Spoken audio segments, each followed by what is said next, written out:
leave it to the professionals.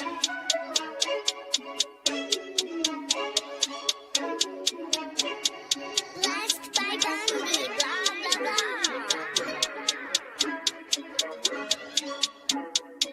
Started off with a bit, now I got coin. I see where y'all going. Been poppin' since Web 1, hella hoes on Web 2. I was living a dream, now I'm on Web 3. And it is what it seems, topping the pyramid schemes, I'm telling you. I'll sell you a percentage on Nebula.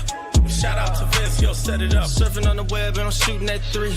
I've been goated when I got my G. I'm an alien boy from a different planet, yeah. So I got my drink, I'm riding in the 1920s Model T Ford. Car era lore. Call me Levi playing on the keys, boy.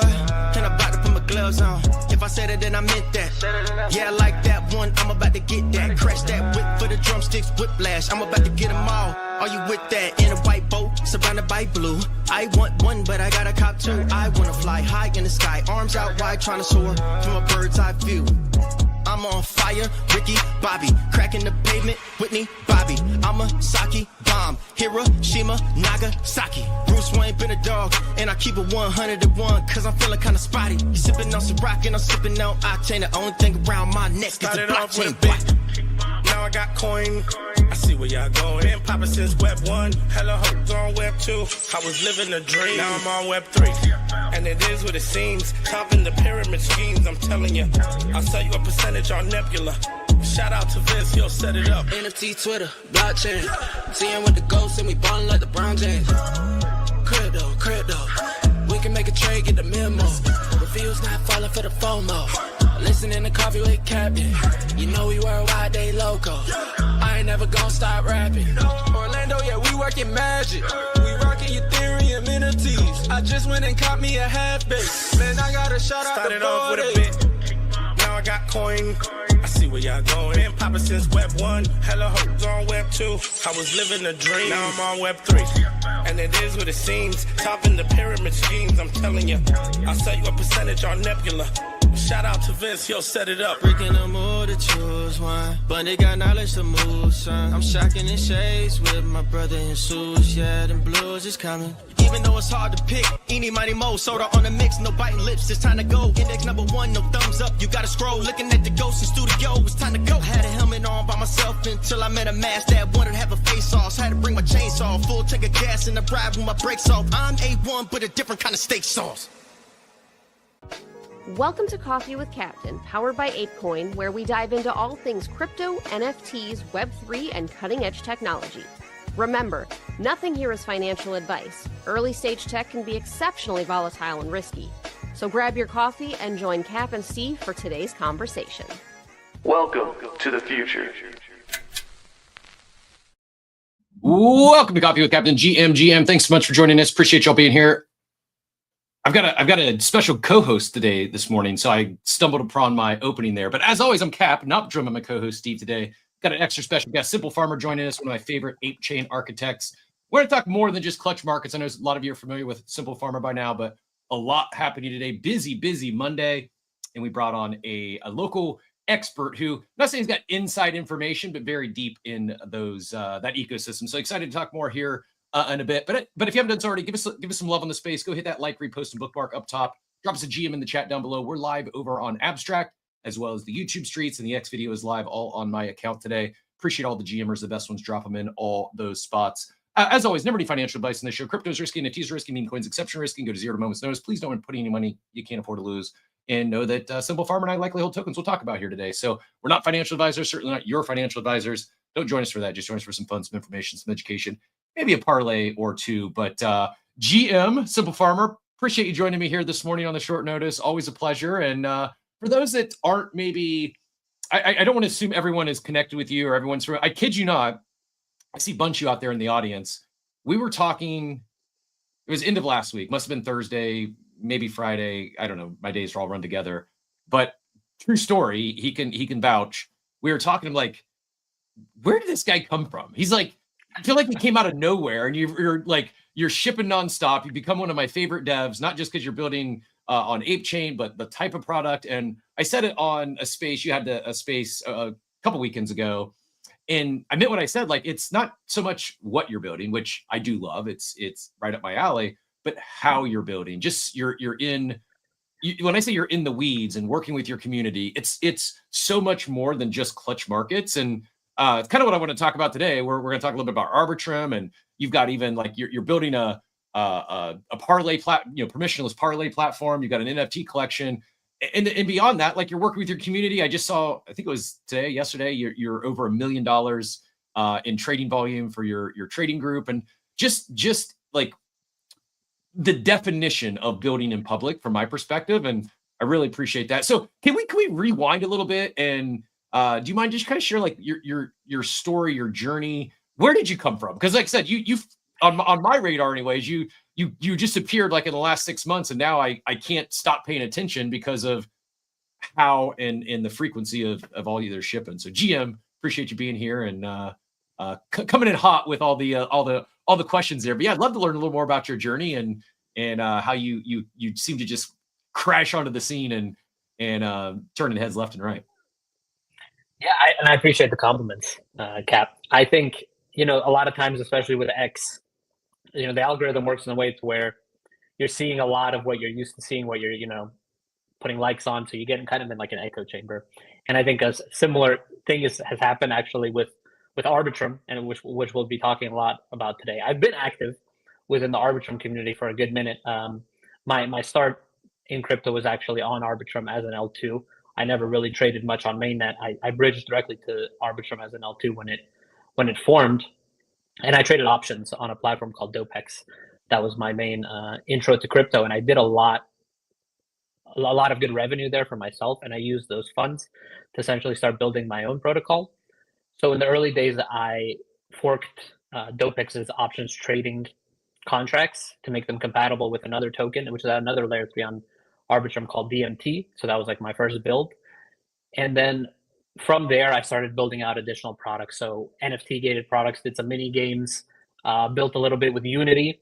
And then I got really, really deep into the predictions market space, which, as you know, of course, is what Clutch is all about. And then, most recently, we built out the Clutch Markets platform roughly 2.5 months ago now. And it's been really, really great, especially on ApeChain. We've had a ton of volume. What about, like, were you a dev prior to crypto and Web3? Like, what was your background even prior to getting started on Arbitrum? Yeah, I definitely consider myself an entrepreneur. I wouldn't say I'm not a lifetime dev, but I am a quick learner, and I am fairly aggressive when it comes to, just learning new skills and then trying to be successful in whatever field I'm participating in. I've always been really, really passionate about DeFi. I would consider myself a DeFi head before anything in terms of crypto. That's the thing I believe in. For me, it's the bull thesis for the long-term life of cryptocurrency. Before that, I did e-commerce. I still do. This is how I have a ton of free time because I do Amazon FBA. And that's why I'm still able to support myself and build a Web3 startup without taking any salary to pay my bills, essentially, which is what I'm doing with Clutch. And it's taken a lot of time. I've done some other things. I've been in the concert business as well. I used to host concerts in my native country. I used to remodel G-Wagons as well. That was a fun thing. So I'm kind of a person that I like to try new things. I like to learn new things. And when I do participate in whatever eco I'm doing things, I like to be the best. So I'm always striving to be the best that I can and put in 100% effort. And just that little bit of daily work, I find compounds into really huge results. Thankfully, everything that I've done so far, and knock on wood, has been successful. And I hope to continue the process. And of course, the best part for me about crypto, and especially the NFT communities, is the connections that we're able to garner with great people. So meeting you, Chris, has been a fantastic part of this journey for me. That's my favorite part about crypto, and in terms of like revenue generation and long-term future, DeFi. So that's what I'm into, and that's what I'm going to continue building here. It's great. Well, congrats on the success. Appreciate you sharing a little bit there. And I agree. It's one of my favorite things about crypto as well. It's funny because like I think naturally like our Venn diagram of like interest certainly crossover at sports and what you're building with Clutch Markets quickly caught my attention. But I'd say even beyond that, you talk about like some of the things you said in passing there about just being consistent and in the hard work. Like I see you in the gym, and you're going to make me not skip any more leg days. But I like it's yes, there's this shared love, enjoyment of tech and financial markets and DeFi. But I so often find, and yeah, there's different bubbles, and you're right, our algorithm, our echo chambers can, it can be both good and bad sometimes, right? It can be good in the sense that it can help build closer connections with individuals that you've made those connections with, started building those relationships. It also can delay or make it like, it's still blows my mind. I'll be at like a Web3 conference and we start having a conversation with someone, and they've been in the space as long or longer than I have, and somehow we've never yet crossed paths. And I think, like, I feel like I've know everyone here, but this happens so often that you meet someone new that you've not yet connected with, and often it's individuals that have a lot of shared things in common and enjoy a lot of similar things. And I think the how, I keep going back to, I think just how you build, it's impressive, it's inspiring, and yeah, appreciate you being here as always. And we are going to talk a little bit about Arbitrum. If you missed it, there's a big announcement. I don't know what time. Does anyone know what time so they're at Kane's, Vitalik is there. They're going to be talking with Robinhood. Do we know what time that happens?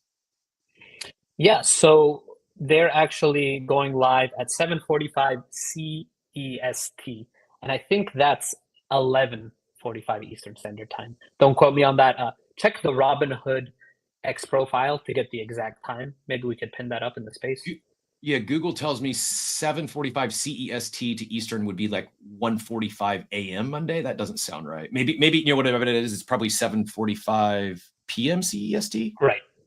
That'd be 1:45 this afternoon Eastern time, if Google's right. But so later on today, they'll be announcing that. We are gonna. I promise we'll dive deep, talk all about that. But I want to even rewind further. Like, what was it? You say you consider yourself a DeFi head. What was it that attracted you to Arbitrum? How did you like?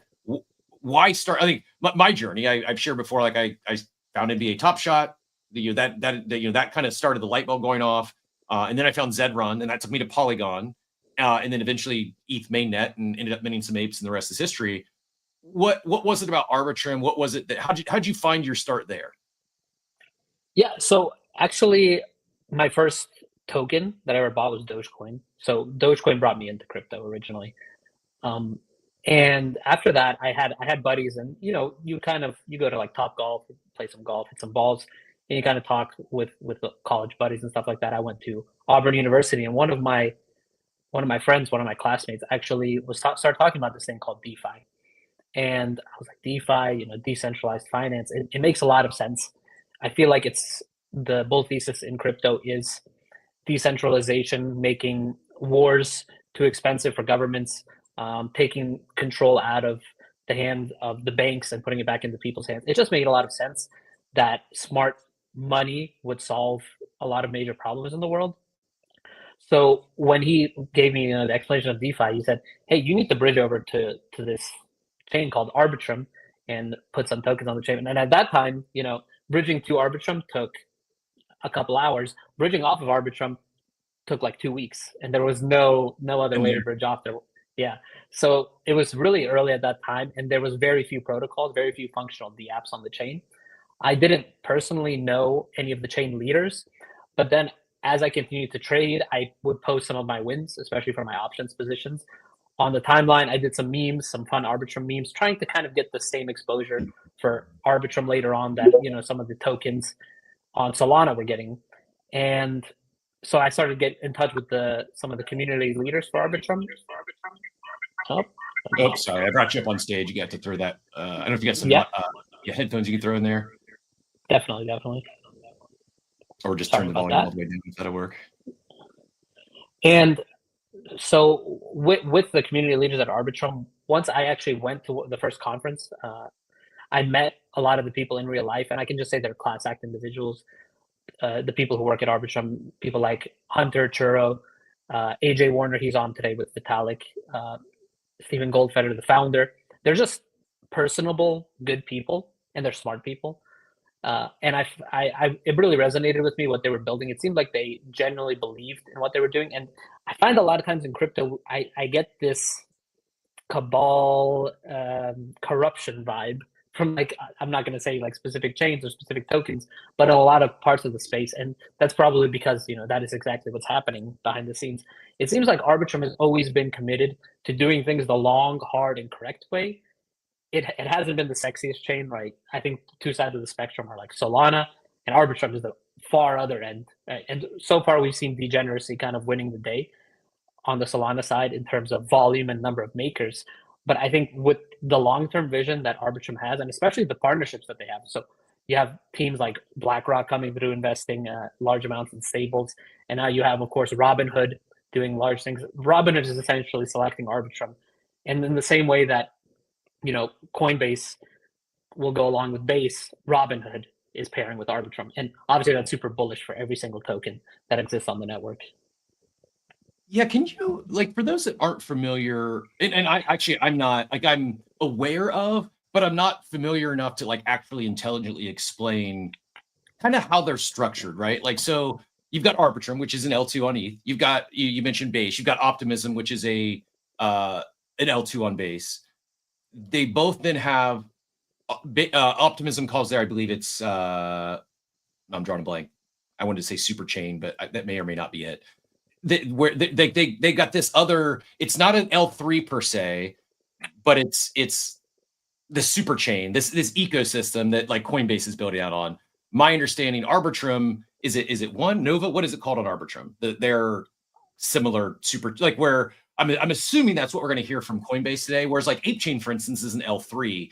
Are you able to explain like the differences there in terms of like kind of like how? Because again, I'm not this technically sound, but from what I can understand, it does appear to me that Arbitrum and Optimism both have a somewhat of a decent lead on this L2 landscape because of their tech stack and how they're building this out. Is this?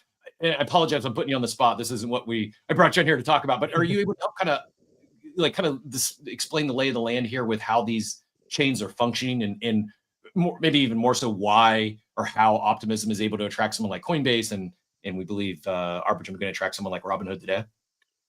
Yeah, I mean, I think if you look at it, I think Arbitrum and Optimism are comparable in the fact that they are L2s built on Ethereum. And then you have other things like ag layers, there's like Polygon, for example. The thing with Arbitrum specifically, so I don't want to really comment on Optimism just because I'm not well-versed enough to comment on their eco. With Arbitrum and their tech stack, you're able to code in Solidity, of course, because you're on EVM, the Ethereum virtual machine, but you're also able to code in Rust with a program called Stylus. And so that means Rust is also the programming language that's on Solana as well.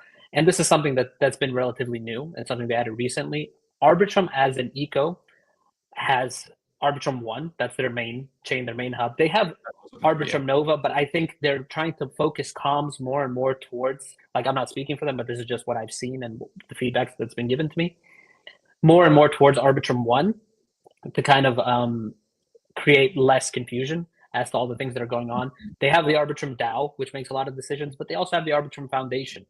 And both the DAO and the Foundation fund projects building on Arbitrum 1. And this extends now to all of the chains on Arbitrum 1. And there's a ton of layer 3 chains and a lot that we're super familiar with, right? You have ApeChain, Winner, Duck Chain, Senko Chain, Proof of Play. I'm definitely missing some. I think there's more than 20 chains at this time building on Arbitrum. The reason they're doing that is the initial reason that L2s were created was to create a lower gas highway essentially for DApps to work really well. So on mainnet, it doesn't make sense to build, for example, an option trading DApp on Ethereum because you're going to get with too high of gas fees, especially back in the day. Then on Arbitrum, up until recently, gas fees were also exceeding a couple dollars. Now it's sub $1 on average. And what that allows us to do is build DApps that have a lot of transactions. Now, the type of DApp or the type of program that has the most transactions is going to be a gaming protocol. So gaming chains specifically are choosing to build on Arbitrum because they're getting that decentralization, that great security on the Arbitrum stack, and they're also getting infinitesimally small gas fees and reliability on Arbitrum 1 as their L2 that they've built their layer 3 on. And so that's why we see, like, with ApeChain and the other side being built, of course, I think that's going to work really well. It's exceptionally reliable to build a layer 3 on Arbitrum. And I think you're going to see more and more of these chains popping up. I don't know how long every layer 3 chain will exist, and I don't know that every token or every protocol requires its own chain, but I do think that the ones that do and the ones that then attract unique builders to build upon their chain are going to do extremely well. And that success on the layer 3 is going to flow over to Arbitrum 1 and vice versa. So what they call themselves is the Arbitrum orbit, right? And one of the main focuses with the Arbitrum orbit is to get liquidity flowing between Arbitrum and its layer 3 chains seamlessly. So this is something that the team at Camelot, they're the #1 DEX on Arbitrum, are working on actively, making sure that there's a seamless transition and fluidity between the liquidity on across all the layer 3 chains on Arbitrum. I love it. Appreciate the explanation. And yeah, big fans. I was not familiar with Camelot until ApeChain, and then they become, they're the primary DEX there. And we're kind of jumping right into some alpha here. So if you're interested in like, well, how can I play this announcement today? How can I play this news day? Maybe nothing happens. Maybe the market doesn't respond at all. I think it's unlikely. I think we see some motion one way or the other. And the first thing that probably jumps to mind is like, oh, Arbitrum's going to be in the news. You talked about maybe, and I'm not saying don't trade Arbitrum. Maybe you can. If you look though, it is up 37% on the past week. It's had a decent run up. Even started 7 days ago around 26 cents, now all the way up to 37. And not saying it doesn't have room to run. I don't even know what all-time high is. Looks like hit 226 back in January of last year. So still a ways off from all-time high, up 37% on the week, 20% on the day. Before we talk Arbitrum, though, you mentioned Camelot, right? And am I correct that that's one that you're thinking might get some attention today as well? Is that right? Yeah, absolutely. So Camelot's all-time high is well above $4,000 per token. I think right now they are sub $400. Yesterday morning, I actually posted when I saw the Robinhood announcement. I posted that.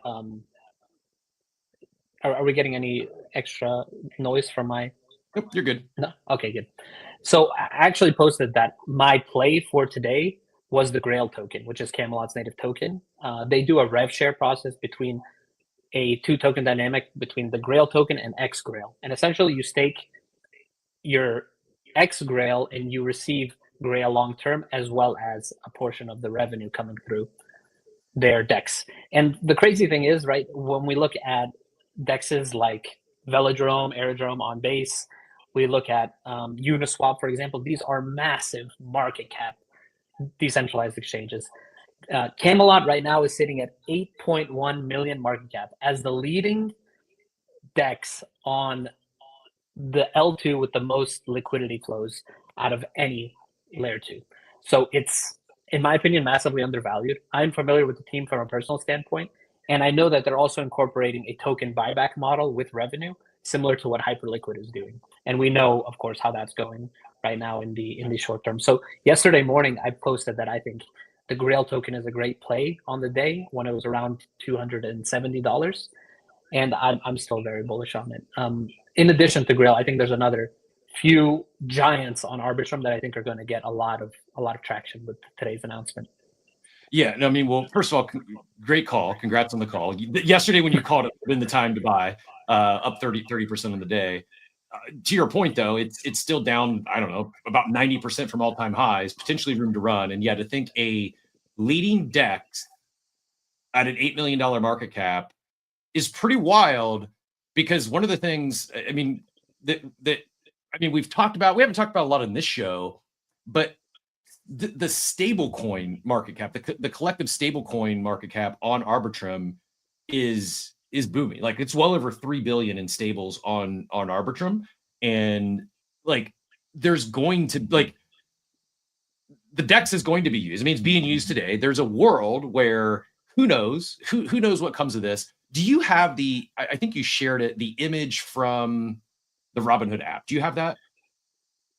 Yes, I can definitely. I think it was. I didn't go in and verify, but I took it as face value that it was an actual screenshot from the app. Has anyone looked? So I'm not in the United States, so I can't see Robinhood, but I found it in 2 separate sources, so I think it is real. Somebody can confirm as well. I know I have an idea of what they're trying to do with Robinhood. Arbitrum is super focused on real world assets, and they're also really focused on getting their own version of Moonshot. So what we have with Moonshot on Solana, essentially seamless fiat onboarding through Apple Pay through a super popular D app. And so this is alpha, but this is not 100% a fact. So take this with a grain of salt. This is my opinion based on just what I've been hearing over the past couple months. I think that Robinhood is going to be Arbitrum's Moonshot for the tokens on the Arbitrum 1. And so that means you want to get in at this really low price action and kind of pick your winners. And with winners, I try to focus on revenue, obviously TVL, relative amount of users, things like this. I think the big giants on Arbitrum in this regard is going to be Pendle. I think they're the number 1 token by market cap on Arbitrum. They do massive revenue. That's some of the most complex and clever DeFi ever created. GMX is the lead perps DEX on Arbitrum. They essentially, you can do everything you can do on Hyperliquid and more in a lot of ways. GMX is fantastic. We actually partner with GMX as the Clutch Puppies community does. We get a 20% trading discount from them. So I am a little in favor of them for that reason, but I think it's also a great platform. And they're the leaders, I believe, in revenue on Arbitrum. And then, of course, Grail, that's Camelot as the leading DEX. And if you want, I can let people know as well, the number 1 meme on Arbitrum is Boop. And that's something that it's, we don't think about Boop, the Pump Fun clone on Solana. Boop is its own thing. It's been around for a while. And it's based on a dog, like you boop a dog's nose. They do a lot of fun memes. The community CTO'd it. The dev sold his full stack. All the most bullish stuff already happened. And it's, I believe, around 4 or 5 million market cap right now. So I think that's also a fantastic play.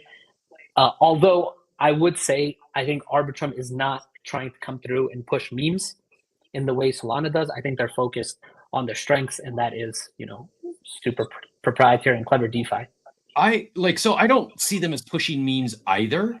That said, if Robinhood does in fact launch a meme launcher today, things could change very quickly. We talk so much about how the big edge, the big lead that Coinbase has, that Base has in terms of onboarding. They have a huge edge in terms of onboarding people onto Base, into this world, because of their distribution through Coinbase. Like, their top of funnel, it's a massive competitive advantage.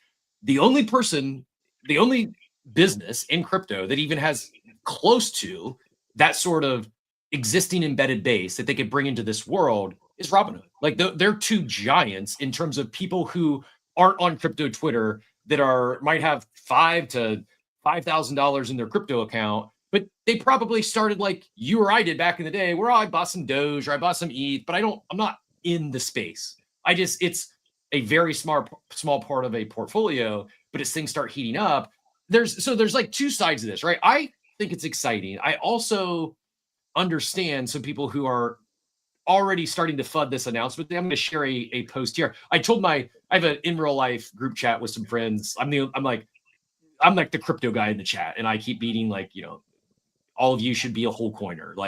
Every once in a while I'll pump, the alts of the cycle. My note over the weekend was Hood might send tomorrow. This is not normal. Expecting more than just staking to be announced. They could crush some of the crypto native dApps if they decide to get in the game. And then a few hours later, I saw this post I'm going to share in a second, and I said, yep. And I just shared this. Howdy Mary says, Robinhood will get on stage tomorrow and murder a bunch of startups with their announcement. Welcome to the verticalization era in crypto, where everything we worked on for the past 3 years will be eaten alive by an incumbent that already owns distribution. Every day counts. Thoughts on this? This is I understand where she's coming from. I feel for some startups who could get crushed by this. At the same time, if they come out and say they're launching a launcher today, I don't feel bad for Pump Fun at all. Am I help me reconcile? Should I be rooting for Robinhood? Should I be, Robinhood's the big evil, corporate incumbent? How do you feel about if Robinhood, and we don't know, this is speculation right now.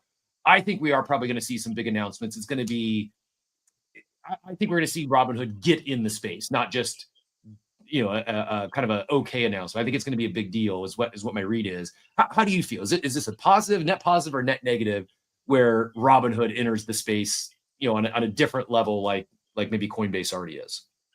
Yeah. So I think one thing to think about is if we look at the stage for the folks joining in this conversation with Robinhood today, it's Johan Kerbrot.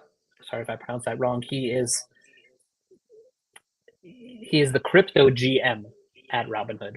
Vitalik Buterin and AJ Warner, the CSO of Off-Chain Labs Arbitrum. So what we know, and what if you listen to Vitalik, especially at Arbitrum conferences, he's always really stressing decentralization. Arbitrum's top of the line there. In terms of decentralization, they're the number one L2. And he stresses real world assets and their integration into crypto. So I think potentially that this conversation is going to lean in that direction. I don't believe that they'll launch their own meme coin launcher, but I wouldn't be surprised if they make memes and, like I said, Arbitrum tokens accessible via their app directly, which is a big deal. So in regards to what the earlier post was saying, I think in crypto, imagine that we're all apple farmers and we all hold apples, and the value of apples is really important to us. Well, apples are about to become available for sale on Amazon, right? This super giant with a ton of distribution, with a ton of retail users. It's fantastic. It's net bullish. It's positive. And the startups, which maybe we're thinking about doing something similar, short term might see less use, but in the long term, we're looking at more net liquidity and a larger number of users in crypto in general. I don't see how that can be seen as bearish. I'm very bullish on this, and my D app that I built is built on Arbitrum 1 as well as ApeChain, and my NFT collection, Clutch Puppies, is on ApeChain as well, which is the Arbitrum Layer 3. What we need the most is more makers, more volume, and more users on the Arbitrum and the Arbitrum orbit. That is the only thing that's missing. The DeFi, the infra, the builders are already there. Some of the best builders in all of crypto originate from the early days of Arbitrum as an L2. And then, they kind of spread their wings and went out. And then they kind of chase pumps and waves. They chase where there's a lot of users, essentially, to make sure that their product gets an ample amount of users. But I think, with announcements and with whatever is going to be talked about today, it's going to be net bullish. I wouldn't get too excited, too crazy, right? It might be nothing, but I do think we're going to see something that's exceptionally good for the tokens on Arbitrum and the protocols on Arbitrum. That being said, I think it's still important to keep your expectations real. But I do not think it's a coincidence that Yapio is launching. And I think the first come, first serve is live right now. You can buy $100 worth of Yapio. Yeah. I didn't realize that already went live. Yeah, so we have Yapio launching today. We've got Grind launching today. Grind going on live on Abstract. Yapio going live on Arbitrum. I got the screenshot pulled up here we were just referencing. You can see this is allegedly a screenshot from the Robinhood app. I went to go download it. I didn't have my I was on the road, didn't have I couldn't remember my App Store Apple ID password, so I haven't even downloaded the app yet. Unfortunately, I'm a Coinbase user. I haven't used Robinhood. I'll be downloading today just to play around, see what they're doing. But you see here this tease on Arbitrum DeFi apps, swap any crypto tokens with Camelot, borrow decentralized stable coins with Neerite. I'm not familiar with Neerite, but this is, I agree with you. I think it's a net positive. I think we need more makers, users help. Is Robinhood going to take some market share from some of the startups? Absolutely.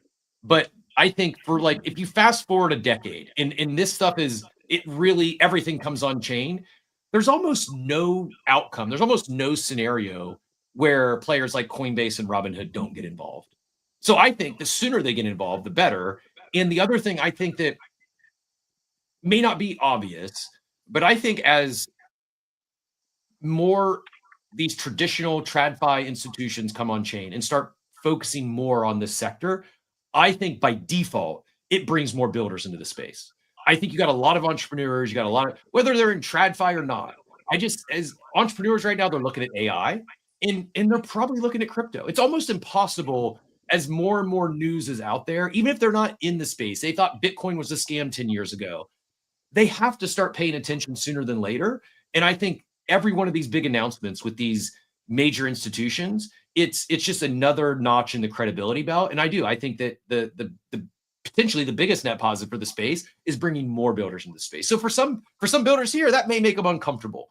Competition is increasing, but there's never an outcome where we grow and everything comes on chain where competition doesn't increase, right? Like otherwise we remain this small niche corner of the internet.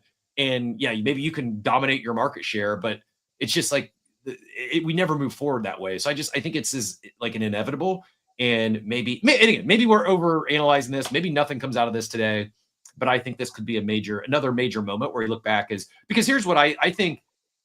If this announcement goes like what I think it will today, I don't think it's the last big announcement we see, right? I think especially if their stock responds well, especially if they start driving serious volume. Like Coinbase and Robinhood aren't the only two major players who are going to get in this space either directly or indirectly. And I actually think maybe the biggest, like while everyone's talking about, oh, they're going to come eat the lunch of the startups. Well, if they really wanted to, Coinbase could have launched their own chain. They could have launched their own L2. They probably could have launched their own L1. Robinhood could do the same thing. Like they're not going that route. You said it like Arbitrum, takes pride in their decentralization. Like I think this is actually very bullish for our crypto native world because they are working with builders here. They are working with startups here. So yeah, are they going to eat the lunch of some? Sure. But they also could be a huge boost in Camelot's business if that actually plays out like if that screenshot's legit, it plays out like this, right? Yeah, absolutely. And it's like, we're onboarding, like we said, new liquidity, new users. Arbitrum is it's a huge player in crypto, but in my opinion, they're undervalued. Their tech is top of the line, but the amount of users on the platform is not fairly corresponding, I think, to the level of the infra that's being built here. And I think that's because we're really in an attention cycle, right? People really want those quick short-term pumps. It really depends on how bullish you think like the pump fund and Solana model is for the long-term growth of crypto versus how bullish you think the Arbitrum model is for the long-term growth of crypto. And I think what we're seeing here is Robinhood is saying, hey, we pick Arbitrum. And the reason they're choosing this is because they see the other big players, big banks, big corporations, BlackRock, selecting Arbitrum as their layer 2. Arbitrum is the king of stables liquidity. Liquidity really matters. When it comes to enticing big investors, big DApps, big platforms, you have to have a massive amount of stables liquidity. Just yesterday, 2 days ago, I was talking to somebody whose startup is featuring like a crypto-backed credit card where you can build your credit score, deposit some crypto in there, and essentially use the credit card in real life. And he was building on a chain that unfortunately didn't have enough stables liquidity because let's say there's only 100K in USDC on the chain or 250K. You can't scale your business on that chain, especially if it's based off USDC or USDC liquidity to purchase real world assets. Arbitrum has this liquidity to support these kind of DApps and these kind of projects. So I see Arbitrum very much as the scaling chain. So you're going to see a lot of great products come through and scale on Arbitrum to their next level. And they're going to do that successfully because not only the liquidity levels, but also the support from the chain. So me personally, I did receive a grant from Arbitrum that was supposed to be directed to marketing. And what was really important for them is that a lot of that grant goes back to the users on the chain. They also did a huge airdrop. I don't know if you got a piece of that, Captain, back in the day. But before the sexy hyperliquid airdrop that happened really recently, there was the Arbitrum airdrop. And the people who were using the chain at its inception got rewarded. I didn't have that much trading volume on Arbitrum, probably compared to many people, but I still got a 7K airdrop. And that kept me on the chain. Their airdrop has been seen as a net success because they've retained a lot of the users that were early users. And now they're looking, I think, to scale. Like I said, not to put the words in the mouth of the folks at Arbitrum, but I think they would mostly agree with many of the things I'm saying. I'm just super tapped in, and I really, really know some of the leaders and community leaders personally. My calls yesterday with like these tokens wasn't based on any inside info. It's just based on hunches and knowing what already works well. And for me, it's like you've already built a super city with a super highway and really great infra. And now when users pour in, I kind of have an idea where they're going to go. You know what I mean? Yep, you're right. And liquidity is very important. I got pulled up here the stablecoin market cap. ETH, the giant, leading the way with 125 billion. Tron 80 billion. That's mostly Tether. Solana's at 10 billion. Base at 4 billion. Hyperliquid at 3.7, Arbitrum at 3.3. So top 7, and it starts dropping off pretty fast. Polygon at 2.42, Avalanche at 1.4, and then we're down to $1 billion and below with App2 Suite and Optimism at 681 million. But liquidity does matter, and this is also why I remain bullish on Hyperliquid. Is there's just you get so much liquidity locked up. Could it go away as fast as it came on? Possibly. I think it's often usually much more of a slower, departure than it is like you see stuff go from 0 to billions almost overnight when things are launched. And even like if you go look at even Blast that nobody is using still has a bunch of stables on it just because people poured it over and they're just milking some native yield and haven't moved it off to be more active with it yet. But a lot of exciting stuff going on today. We mentioned the stable coins. We mentioned Yapio. I didn't even look. Like I mentioned it a couple times. I'm actually going to throw up a poll. So I'm curious which of the two launching today. I'm curious which one between Grind and Yapio have a higher market cap a week from today. So next Monday morning at 8 a.m. I have my guess. It also has happened to be leading the chart now. But I'm curious. Like the other thing, we don't really know much about Yapio yet. I think a lot think it is like another Laudio. My read is it's going to be more than just an IAO. I think there's probably something they haven't announced yet. Maybe not. Maybe it's just a meme and nothing else comes. But I have a feeling they probably announced something else today. But beyond Yapio, beyond Grind, beyond this Robinhood thing, is there anything else? We'll do a market update here in a minute, but is there anything else that has your eye or your attention? Anything on your news list or your tick list today that you wanted to make sure we hit on today? Yeah, so I think it's important to note that the Yapio launch, the first come first serve, is essentially going on right now. I'm trying to access their website and I'm not able to get through, which I'm assuming means there's a ton of interest and a ton of people trying to buy into the pre-sale. In terms of Yapio, I think if you're bullish on Arbitrum and you're bullish on Kaido, then you should be bullish on Yapio. I think because Yapio is leveraging actually data that's coming directly from Kaido. In terms of the team, I'm not familiar with the team, and which is interesting. I would say it's scary, but it's not, because I see the leaders at Arbitrum. I see the main Arbitrum account has retweeted and reposted this. That means I think they vetted them to an extent and they know who's building it. They just haven't really revealed it yet, which could end up being really, really interesting if you think about the potential ceiling of having a mystery person or a mystery team launching a token with like a massive pre-sale interest. The really cool thing that I noticed, and I thought, okay, I deposited $10,000 in ETH. I'm like, I'm going to buy this Yapio pre-sale. It's limited to $100 per wallet for first come first serve. So we should get a pretty nice distro as long as this isn't super botted. I think it'll be a really interesting token. It'll be interesting to see. Also, it seems like the market cap of the token is going to be much higher than the pre-sale value. So pretty much everybody buying in the pre-sale is getting a discount. So I think we'll get an initial, drawdown on the price, then followed by probably a large candle, depending on how popular it is. But it looks like the whole eco has come out to support this. In terms of other things on the timeline, obviously a lot of stuff going on at ECC in France. A lot of folks meeting up. I think nothing is bigger right now than the things going on with Robinhood. I do think that ApeChain as a chain is going to have some really huge stuff coming soon. I'm excited to see when Spotlight comes through. And of course, the DAO has been sunset. Now we have ApeCo. Garga is obviously now super involved in setting up the team, including Cam. I think they're going to be doing some awesome stuff. And of course, ApeFest is not too far away. So I'm looking forward to that too. For sure. I too also, I can't get logged in either. I did not make the leaderboard. I didn't really give it an effort. One thing I did notice though is they already have staking live, earn yield from protocol revenue generation. So it tells me there's going to be some sort of a protocol launched if they plan to make revenue from it, which they intend to share. So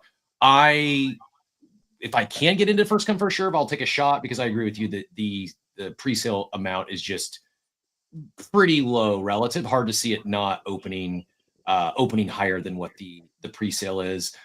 Small in chat says DeFi has always been Arbitrum's strength. I've been yelling ARB from the rooftop for years, but DeFi isn't going to bring new eyes to Arbitrum. Scaling has been happening for years. After the airdrop, I'd like to see them focus on anything but DeFi. Interesting take. curious how you feel, small 305 small, if you feel if they do have this Robinhood announcement, if that changes anything. We also have Gio in the chat says there's so much USDC on Arbitrum because it's the holding bridge for hyperliquid. Interesting. Probably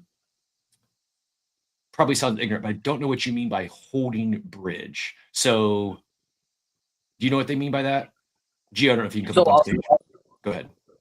Yeah, a lot of people do bridge to hyperliquid via Arbitrum. A lot of the liquidity does come through that route, but it's definitely not the majority of the liquidity if you look at the finer details.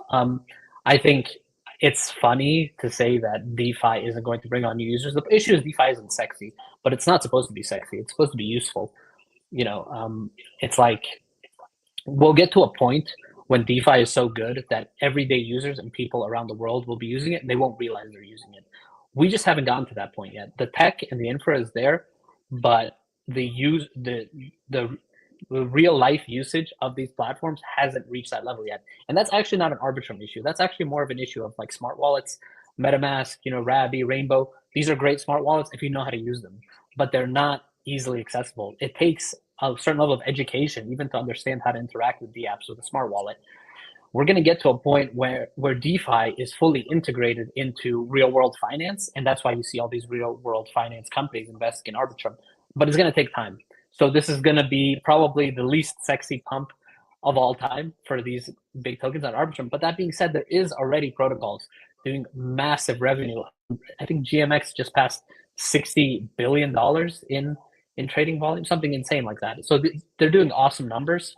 And yeah, it's like I said, I don't think people are going to be super happy when Arbitrum melts faces and destroys a lot of the competition. I just know what they have. And they're also one of the largest holders of Ethereum in the world. That might be a big deal. We've the stablecoin. It's funny. I had thought this morning that 2022, my strategy for NFTs was I thought it was a good levered bet on ETH. 2025, I've realized like levering up on stables isn't the best of strategies to drive profits. I kid, but I still remain like, so here's like, I think it's one of two things happens here. Like I saw over the weekend, someone was talking about how ETH maxis are getting dunked on like Bitcoin maxis were last cycle. Like do something already, wake up. It's like the meme of the poking with the stick. It feels like it's either like, it may say it's a stable coin forever. Maybe it never moves. Maybe it goes, or it finally has its turn. And I don't know. I put out another post that I don't think anyone saw over the weekend, but I broke down my list of alts that I don't know if we have an alt season. I really don't know. If we do, I'm pretty confident the list I shared are all primed to do well. It's such an ETH is such an interesting, like if you would have told me that ETH would be $2,500 when Bitcoin is over 100K, I would have laughed. I think you're out of your mind. That's crazy. It's never going to happen. Yet here we are. DeFi is going to happen on ETH. Like I know there's talk of DeFi on Bitcoin. It's just not built for that. It's going to happen on ETH. It's going to happen on these L2s, these L3s, and it may not be sexy. It may not be like someone who's not here, like, oh man, I can't wait for DeFi to I know they're not thinking that, but it's things like potentially what this Robinhood, like if they announce perps today, it's going to bring attention. It's going to bring more people adjacent to the space, meaning they're one step away from actually entering the space, right? Like I had a Coinbase account before getting active in the space. I didn't really do anything with it. And then I found Top Shot. And I moved some ETH over to my Top Shot account, which was a social sign-on login from my Gmail. And then I was I kept getting one step closer. And then now I haven't left. I got in the rabbit hole and I just, that hasn't happened really. I mean, sure, some people I know entered during the meme mania, but I don't think it was anything like that entered during the NFT mania.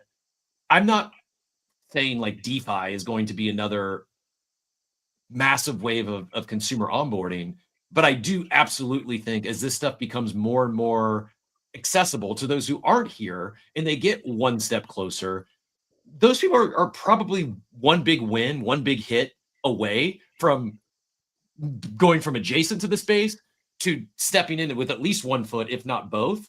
And some of those are going to stick.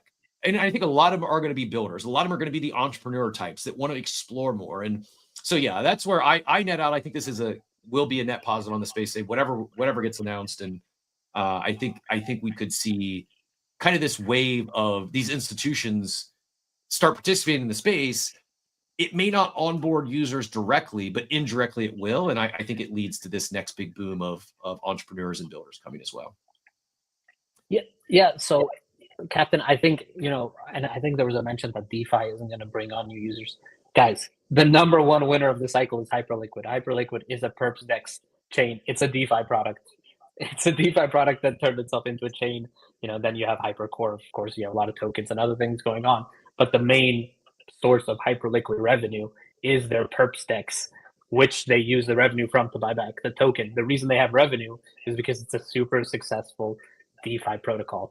So, I think it's comical to say that DeFi doesn't work. And also in terms of like user experience, you might have two experiences with a new user in crypto. The first experience is this user goes on to Solana, trades on Pump Fund. 99% of people lose money, right? I don't know what the exact statistic is. It's above 90% for sure. The other experience is the user gets onboarded, by somebody who's clever about DeFi, somebody like myself, and I tell them, okay, you want to just play it safe, right? Invest in ETH, take your ETH, and you're going to deposit it in Silo Finance, or you're going to deposit it into Pendle. You're going to get 30, 40, 50% yield at times on your Ethereum. That person deposits their ETH. The value of ETH could stay the same or go up, and they get 40% yield on their deposit. After a year, who has had the better user experience as a new crypto user? That's the question. Who's going to stick around? The guy who just lost $100 in a minute, or the guy who just made 50% of his money in a superior fashion to the regular interest rates you're getting from like high interest savings account with your bank, for example? I agree 100%. Yeah, people come in, they bet $100 on the meme coin, it goes to zero, they leave. People come in and they move their 1% interest savings account on chain, and they start earning by doing nothing, 4.5% with no risk. They start playing around a little bit. Maybe they earn double digit. Like, that's real. Like, there's a big difference between gambling and investing. And I think often people look at DeFi as like, oh, it's just on-chain gambling. It's another tool. It's a tool to invest. And I think you're going to see more and more of the people who, from your investors to your day traders and TradFi. I think this could be a pretty big event that gets more of them here. And it's not going to happen overnight. It's not like tomorrow there's going to be another million users on chain. But I think over the course of the next 6 to 12 months, we could see a pretty big wave here. If anyone in the chat's in Canes, I'm curious. I'm not in France, but we'll be following along today. Shout out to Bunch who grabbed the tweet here.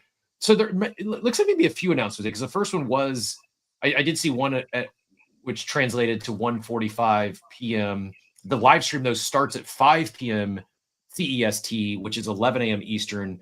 That's pinned up top. So after the show today, if you want to follow along and catch that live stream, go bookmark that or save the link up top. I do want to get in a quick daily market update here, and we will keep things moving. So let me play that off. I will we'll go through some of the markets. Good green day. If you're on Abstract, your wallet probably, well, if you're sitting heavy in Pingu, it's up about 60% on the week. Green days across the board. So let me play us in here. We'll do a quick daily market update, and then we'll get right back at it. This is where I'm rusty because Steve has been hitting the play button. Steve, by the way, I appreciate all the ask in chat. He's doing just fine. Out on a family vacation this week. He was 50-50 whether he's going to be able to join us or not. He's staying in a large house with like 20 people. His family, some friends of friends, and so he wasn't sure he'd have a ample space to actually be on the show and not have any background noise. Didn't work out, and he also may be a little under the weather from NFT NYC. Congratulations to everyone who avoided the conference POAP. I think Steve might have caught a little bug, but he'll be back full health here in no time, and he may pop in later this week if there's a quiet morning or two, but likely going to enjoy the family time this week and be back with us next week. But appreciate everyone asking. I'll make sure to pass it along. And yes, time for our daily market update brought to you by ApeChain. The daily market update straight to your brain. Powered by ApeCoin, no hype, just gains. Moving on ApeChain, we bringing the heat. NFTs, fence alpha, never miss a beat. ApeChain on top, now we bringing the flex. The home of NFTs, figures now what's next. Come on, my head top, but you want the time to chop off for one time. Righty, we're going to look at majors first, heading over to our Coinbase 50 here. It's kind of flat on the major, or it is flat. Bitcoin 107,798, flat on the day, but continues upward trajectory from where we were, I don't know, maybe a week ago. As I mentioned, our favorite stablecoin ETH at 24.64, XRP down 1% to 218, Solana down 1% to 150, Doge down to flat at 16 cents, and Cardano flat at 56 cents. I keep saying I'm going to find a better chart than this Coinbase 50 because I'm missing out on some of the exciting ones that we've seen, like ARB, and we'll see what the runes are red. We won't mention them too much. But I need a better chart here because it's actually a pretty green day, except for some of the leading memes. If you look at as far as memes by market cap here, nothing, not a whole lot of movement. Doge, as I mentioned, flat. Sheeb down 2%. Pepe up 2%. Trump down 2%. SPX Morag Coin down 1%. Bonk down 1%. I'm going to go pull up another chart here in a second to give you a more positive look. Useless Coin. This is Bunk Guy's coin up 20% on the day and continues to run. Humanity, after a lot of FUD at launch, appears to have rebounded up 78% on the day. And as we head up to NFT land, Moonbirds, the big winner. I didn't see an announcement. I didn't see anything new from Spencer. But in a day where NFTs are mostly red, the big winner up double digits. Moonbirds up 10%. If anyone in the chat saw what's driving that, was there a catalyst? And it's not on no volume either. We had 26 ETH. The floor is up to 0.71.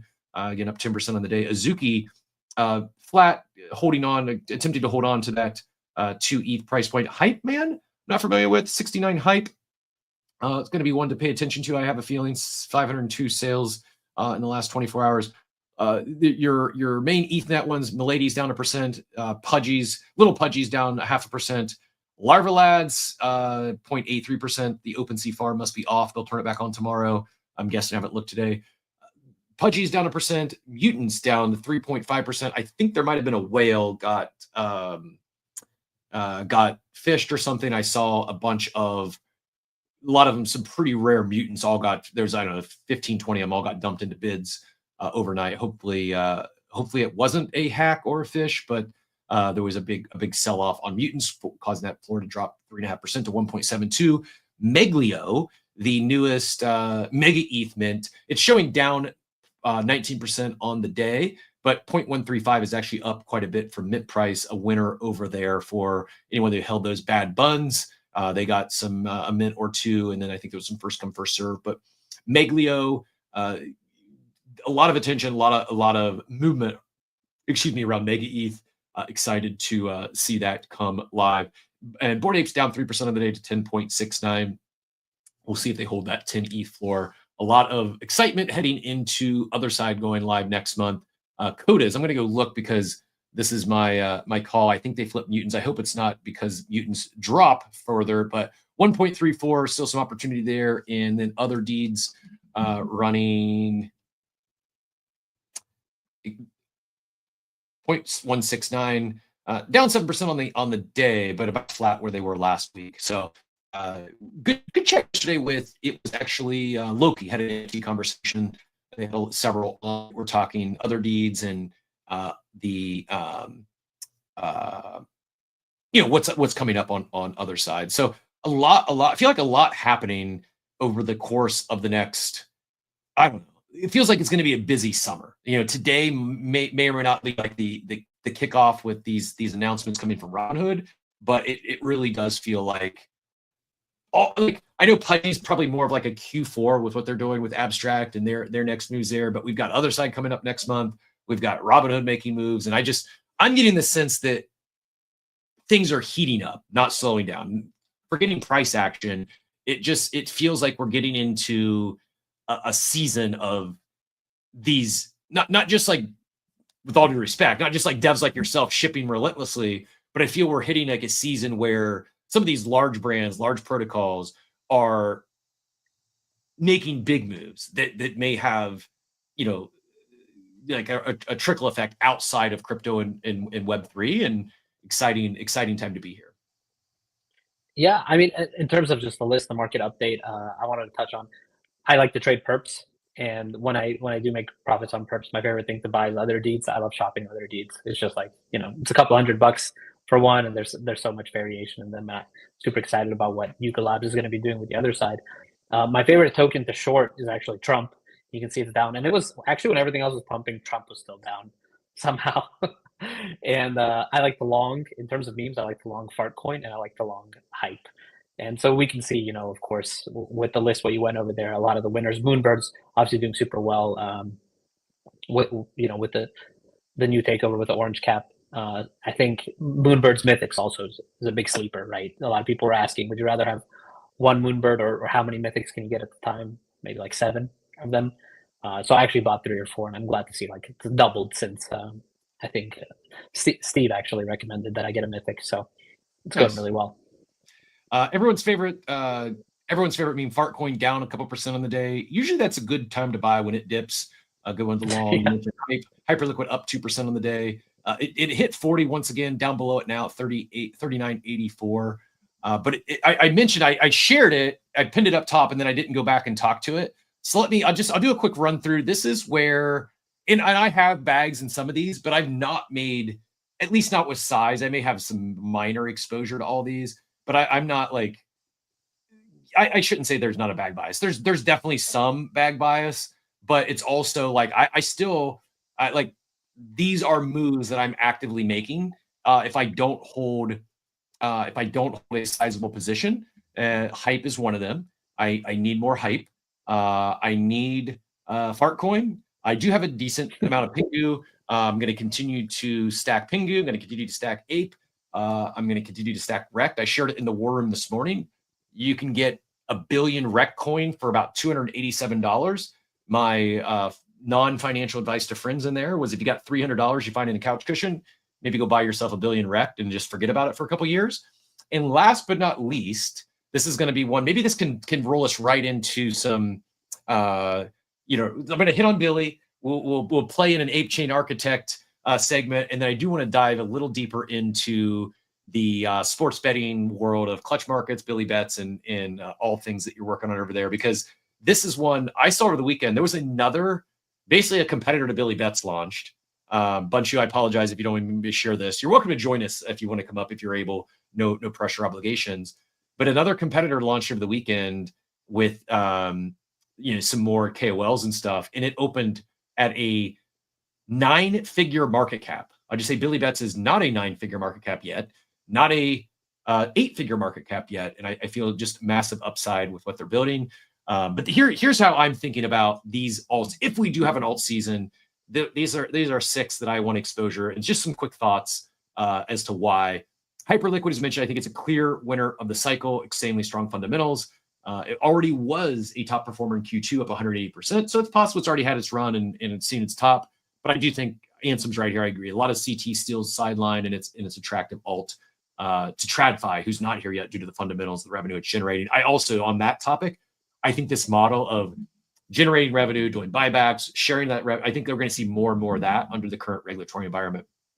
My favorite AI agent KOL on the market side, AIXBT, had this to say about Fartcoin. It's doing more volume on Coinbase than Doge, despite 4% of the market cap. Similar to Hype, I think it's another just clear winner of the cycle, and hot air rises. So how can you fade that? Pingu, the proliferation is well underway. Major brand deals, distribution, and if the ETF is a hit, buckle up. I'm not sure if that's what's driving this 60% climb over the past week, if it was the ETF announcement or not, but I do feel as if Luke is appearing to be picking up steam, not just slowing down. And they're averaging 1 billion views a day by end of year is what they're on track to average. That's kind of insane. Like I think he's affirmed this into reality that Pingu is becoming crypto's mascot. They've already had 51 billion views of their Giphies, and it does appear to becoming a very strong proliferation of the meme. This is Trader Theory calls it one of the only meme coins with ETF coming. One of the only meme coins that exists within real world with products and partnerships. One of the few meme coins worth picking up when all start round again. Easily a top 20 coin by the end of this bull market. I feel similar about Rect and what they're doing with the brand side. Ape, I think, is simply it's very simple. It's a bet on other side.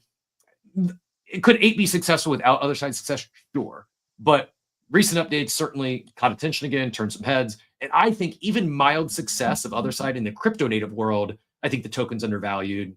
As I said, it's going to power the world. If it breaks out of Web3, then we could see some serious running. That may be a big if, but I think it's in range that it is successful in this world, and enough so to where it. The other thing that we haven't really talked about with as the DAO was sunset, that sell pressure of all those DAO grants. Every time a DAO grant gets issued, the majority of that ape gets sold because that's how they're funding their business. That's eliminated now, and I do believe with other side always on, there will probably be, it's possible we see more sinks for Ape than any other alt on the market, like actual sinks, because it's not just going to be Yuga building these sinks. It'll be everyone building on ApeChain, in theory, could be building sinks for ApeCoin. So excited to follow that along. And then last but not least, another one that we mentioned Rect. We had OSF on here last week. I think he's entering Luca main character territory. Just guy continues to execute, lead execution. And they essentially created this brand coin category. Some others, Pingu is one that might kind of fall into that, but category leader in it and a CEO who understands the market as good as anyone, not only set up to win, but I think this is a playbook that we'll see others likely follow as well. And then, as I said, last but not least, my favorite productive agent, Billy Betts, had this launch during the first AI agent token meta. I think Billy could already be upwards of a Billy, but I think most out there think all it is today is a betting agent that picks winners. It does that very well. If you missed it, I ran off 14 in a row last week. Hit 6 parlays on 6 days in a row, almost unheard of. It's by far the lowest market cap on my list, and I believe the most undervalued should things continue to take off. They're building. We have a bunch on here on Thursdays and do a segment with him, but just building so much more than just a productive agent. And just we talk about like what might bring the world on chain. Like they start tokenizing stocks. They add perps to Robinhood. It's no secret that sports betting has been up and to the right for the last couple of years, at least in the States. I don't know outside of this country, but here in the States, you can't turn on a game. You can't turn on an NBA game, an NFL game, an MLB game, and not get multiple advertisements for gambling, for sports betting. The market is exploding. It's only like, it's still not even legal in every state. It's only like the market's going to continue to grow. And it's hard for me to fathom how what you're building, what Billy's building doesn't catch on and grow outside of this space, because it's simply a better product. It's just a better product. It's difficult to explain those that have been deep in the sports betting streets for a decade or so. But someone like myself, who's paid thousands of dollars in tools and resources to now have access for virtually free, and they're better, it's just pretty exciting time to be here. So I'll hand it back to you. Any thoughts on my list of 6 alts there? I should have mentioned a few others that I know you're bullish on, but those are just my candid list. I actually shared it with my in real life friends who I mostly only tell to buy Bitcoin, but I said, hey, if you're looking for some alt trades, if we do get an alt season, I think the 6 I listed are all pretty conservative, that they have a lot of room to run and probably limited downside in a true alt season. Now, that's a big if we actually do get a real alt season. But if we do, thoughts on those 6 being some pretty good picks? Yeah, I love your list. I think it's really awesome. I think it's a sign of how tapped in you are. You know what's going on, and if you recommend that to somebody, as long as BTC and crypto rise in general, they'll do well. Hype is a no-brainer for me. Hype is a fantastic protocol, fantastic chain, fantastic leadership. They're going to continue to kill it in the short term. Probably continue to be the winner for the cycle. Yeah, go ahead. Sorry. Yeah. Oh, thought it came over there. People equity. My bad. Go ahead. And there might be a small delay, so that's why I interrupted you by accident. Oh, might be on my end too. Yeah, I'm getting a little lag here. I promise, I actually did, with the help of my favorite resource assistant, ChatGPT, I did go into a deep research over the weekend about what's my best internet, and I think we will be making the switch here soon. We'll be upping to. I think I need to confirm today with a phone call, but I believe I can get actually fiber hardwired to my residence, and so I will be. That's the next move here to level up our streaming our streaming on the show. But let me do this. I want to play you in, and I do want to dive a little deeper on just all things like it doesn't even have to be a clutch market specific. I'm kind of hoping to expand upon like your trading group, some of the other stuff you're doing, because as I mentioned earlier, I genuinely meant like how you're building and building, not just building in public, but I feel like you're building like an army of fans. You're building an army of like brand ambassadors who we have a partnership. Like I'm very grateful. Clutch Markets is a sponsor of the show. We do Cap's Clutch Market Parlay of the Day. Full disclosure, it was a 30-day partnership. Like we've been paid to do a daily segment on Cap's Clutch Market Parlay of the Day. There is zero scenario where I don't continue to talk about clutch markets, whether we extend or renew an agreement or not. Like we've shared this before, but Steve and I have been very particular about who we take money from. We've turned down a lot of money over the years because we don't want to just get paid to talk about stuff we don't care about. Like when we find someone that we're excited, we're interested in, we like the team, we get really excited because we can authentically and genuinely talk about it. It's something we're passionate about. We truly believe in the people, the team, and the product. And one of our new favorite things to do is if we're going to take money, we want to give some of that back, right? And in this case, it was right from the jump. It's like, hey, what can we do to where we can have a fun segment to where we're giving money away to our audience, to our listeners. And so, yeah, appreciate all the support. Let me get you played in here, and then we'll dive a little deeper on all things clutch markets and more.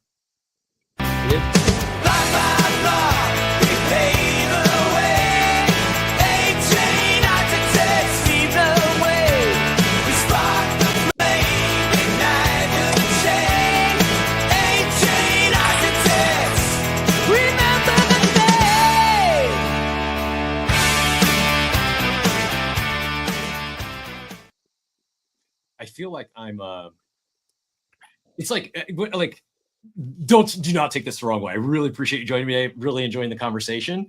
I do feel like I'm reminded how much Steve does that I don't think about. Like just something simple like play, like Payne's gonna laugh. I feel like I'm an actual producer today. I'm actually doing something to produce the show. I'm gonna do like 3 or 4 segments here over the course of the show. And normally it's just like, yeah, Steve does the live read, does the play in, and I do, an update. And it's just like, I don't even think about it. Today it's like, okay, I gotta do this. I'm like, and so much respect to all the actual producers out there. Payne, we love you. If you've not yet given our podcast a 5-star rating review, we greatly appreciate it because producers do not get near enough credit for whether it's video streams or podcast recordings. There's a lot more that goes into pulling one of these off than meets the eye sometimes. And as a host, I take it for granted because of people like Payne and Steve around me that click all these buttons. But that said, another ApeChain architect, I said it yesterday, I truly meant it. One of my favorite architects on ApeChain. I love what you're building, more so love how you're building. For those who, we got a little bit of background story. Let's give us the high level vision of all that you're building with Clutch, because it really is like, yes, it's a on-chain parlay for prediction markets, but I feel that's just like one piece of the bigger picture of all you're building on ApeChain with, and on Arbitrum by proxy. Can you give us like the high level view? What are you building and where do you see this going? Like, what is your vision for the future with Clutch Markets? Yeah, absolutely. So I think a lot of people see the Clutch product and they see, me trading perps on the timeline as well. And they assume that I'm a big fan of gambling and high risk, plays, but I'm actually a really big fan of revenue generating protocols. And so what I noticed with probably the most elite revenue generating companies in the United States over the past couple of years, that it's been parlay platforms. It's been DraftKings, FanDuel. I've always listened to basketball podcasts, but it's only been in the last year or two where you're really seeing sponsorships and marketing being dominated by, DraftKings, FanDuel, Prize Picks. I think Underdog. There's a few. They're all doing really well. They're all making a ton of money, so they have a lot of money to put into advertising. So what we built on Arbitrum 1 as well as on ApeChain is the first poly market parlay platform And so usually with predictions markets like Polymarket, you can go on and you can bet on one thing, right? You can bet whether you think the price of Bitcoin will hit 110K by July 1st. What we can do with Clutch is that we're taking data from Polymarket, we're converting their probabilities into odds and then changing those odds into multipliers and allowing users to combine multiple picks on the platform for compounded odds. So a parlay is pretty much a multi-leg bet. In different countries, people call it different things, but it's pretty much combining two or more bets to get compounded odds. So Clutch is really cool in the fact that it's actually an NFT generating protocol. So every time you place a bet on Clutch, you're actually going to get a unique NFT receipt corresponding with your bet minted to your wallet. So this allows us to essentially give users the ability to sell their bets early. And to build on that, we're trying to build out a lot of really elite NFT and NFT-based infra, essentially on ApeChain. So we have our own peer-to-peer desk. That's where users can trade NFTs for other NFTs or NFTs for tokens, like you do on Magic Sea and on Magic Eden and OpenSea. I'm sorry, and you can do a lot of clever things there in terms of strategy. So say you have a bet and you have a potential 10K win, but only one leg of your bet still remains to come through. You can essentially sell your bet early to somebody else, and it's fully decentralized. The revenue share is also fully decentralized. People access the revenue share through the Clutch Puppies NFT that is available on ApeChain. You can buy it on Magic Eden or OpenSea. And yeah, our community is doing great. A lot of people have been joining. A lot of people have been tweeting about the great revenue they're making. The first month, we averaged over 200% APY on ApeCoin deposits. And we also have a trading group where we do perps. I actually call my positions. I was the #1 options trader on Arbitrum for like 2 years straight. And I also do perps on the side. So I just call out my positions as I'm making them and some interesting things that I see. And the big bonus is, as Clutch Puppies holders, we're getting a 20% tier 3 discount on fees on GMX on Arbitrum, which is really sweet. Actually, it's already saved people a couple $100 here and there. But yeah, we're mostly focused on being the most elite revenue generating and utility NFT ever made. And so that's kind of my bold thesis. I kind of wanted to make it make sense.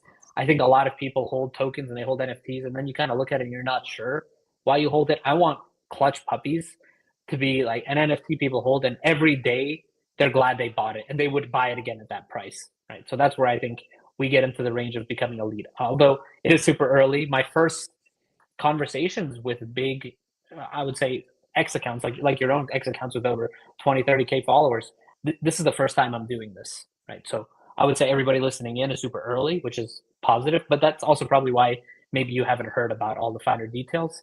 Pretty much we're trying to be on the cutting edge of what you can do with crypto and smart contracts. It's what excites me is what from 2021, part of the allure to NFTs was it's programmable tech. It's tech you can program against. It's the reason to come on chain, the reason to build on chain is it unlocks things that you can't do off chain. Like we do our on the parlay of the day that we do here, the Caps Clutch Market parlay of the day, I'm betting MLB, and it's games all on the same day, and they're decided by the end of the day. Where things get really exciting with having those parlays as an NFT, as it is let's say I pick, I don't know, you've seen these parlays where someone picks like the NBA champion, the NFL champion, the World Series champion, and they hit the first 3, and then the last one is like the US Open champion. And traditionally, you could go on your sports book and maybe you could cash that out early for let's say if it hits, it's going to pay out, I'll make up a number, pay out $1 million if it hits, or you can cash out early for $100,000. Those are your only options. You can't sell your ticket, at least not without jumping through a bunch of hoops, selling your account, et cetera, et cetera. On chain, in that same scenario, I hit the first 3 legs that's over an extended period of time. The next one is like a month away. So I've got a month now. I've got this ticket that if it hits, worth $1 million. If it doesn't hit, it's worth 0. What's someone going to pay for that? Like, I don't know, but it might. I'm guessing. I rarely, if ever, I don't know if I've actually, I'm sure I have, so I shouldn't say this, but I can't remember the last time I actually took a cash out. Because for me, I believe, like, and maybe I'm wrong, but how my brain works is like, if DraftKings wants me to accept this cash out here, it's probably negative EV. It's been my best, like, they want me to cash it out, and so they're offering me the deal. Whereas in an open market where I can trade that that ticket, that in this case an NFT, maybe it's not 100 grand I cash out for. Maybe someone will pay me 250 grand for it. Maybe because they think that's where the ticket should be valued at. Maybe because they're, a big fan of Scotty Scheffler, who I have to win the Open, and they instead of going and betting Scotty outright and getting, they can get better odds by buying my parlay ticket, right? Like it opens up an entire new economy in the world of sports betting, in particular parlays. And then, beyond the utility you're baking in and that functionality you're unlocking, I want to drive home on the revenue share piece for a minute. Like I shared, I think last week, if you missed it, Steve and I, we obviously, as we share, we hold tokens we talk about from time to time. We hold a lot of NFTs we talk about from time to time. Our business, Coffee with Captain LLC, it holds 2 NFTs. It holds a Mega ETH Fluffle that we minted out of our treasury, and it holds 2 clutch puppies. This was not part of our sponsorship deal. We love what you're doing. We wanted to support, wanted to participate. And so we purchased a couple of clutch puppies, moved over $1,500. Is my math right? Is that the correct for the 2? You can take up $1,500 with 2 NFTs. Yeah, correct. So there's tiers. Like you could stake up to $500 if you hold 1. You can stake up to $1,500 if you hold 2. You can stake up to $500 per NFT if it's more than 5. Is that right? If it's more than 5, it's $1,000 per NFT. Oh, 1,000 per NFT. So yeah. we just put the 2 over there. We stake $1,500, and we're getting a share of the revenue that Clutch is generating because we're helping fund liquidity to the platform. This concept, this rev-share concept, I know it's not new per se. It feels like, I don't want to say it's going to be table stakes moving forward, but protocols, platforms that do this, I'm much more likely to stake an asset, whether it be an NFT, whether it be tokens, whatever the case may be, because there is multiple ways to win. There's multiple ways to support, right? It's one thing to hold an NFT and think, well, I'm going to hold this NFT because maybe number go up. It's another thing to hold this NFT because it's unlocking a utility that can make it a productive asset. I don't want to put words in your mouth, but is that like, anything to expand on that in terms of like this concept of not only baking in this added utility, but the multiple opportunities to support, to share in the revenue stream, as Clutch Markets grows the pie, those early supporters stand to win as well, right? Definitely. And what we've actually seen is that the people who minted the Clutch Puppies NFT, it's up, I think, approximately 5 or 6x from mint price now, about a month since mint. The people who minted early and staked the maximum they could stake from the start have paid for their NFT plus more, and they're actually net profitable. So we're not seeing a ton of sales as well on the NFT. We're seeing like a relatively low percentage listed, and I think that's part of the reason. Why would you sell an NFT that's making you money every day? It makes sense. And so the bull thesis is, what happens when we can get Clutch to the level of a FanDuel or DraftKings? If we can get Clutch to the level that it's a platform that's generating hundreds of millions or billions of dollars of revenue, that Clutch Puppies NFT is the key to participating in that revenue share. And you're not getting 50%, you're getting 96% of the revenue. So 96% of the money coming from people who lose bets on the platform.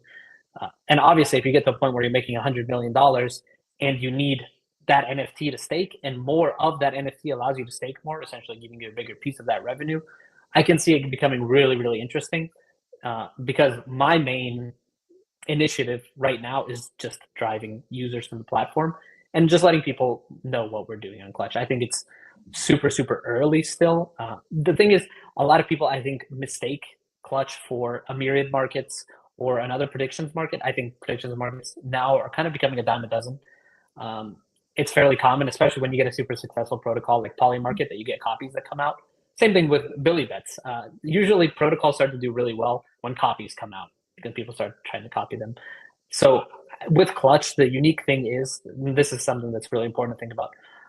You can combine bets on the price of crypto with politics, with real world events like the amount of movie tickets that'll sell that weekend, with sports. And so that's unique. You can't do that anywhere else. This is not something that you can't parlay these kind of bets anywhere else except for on Clutch. So it's proprietary in that way.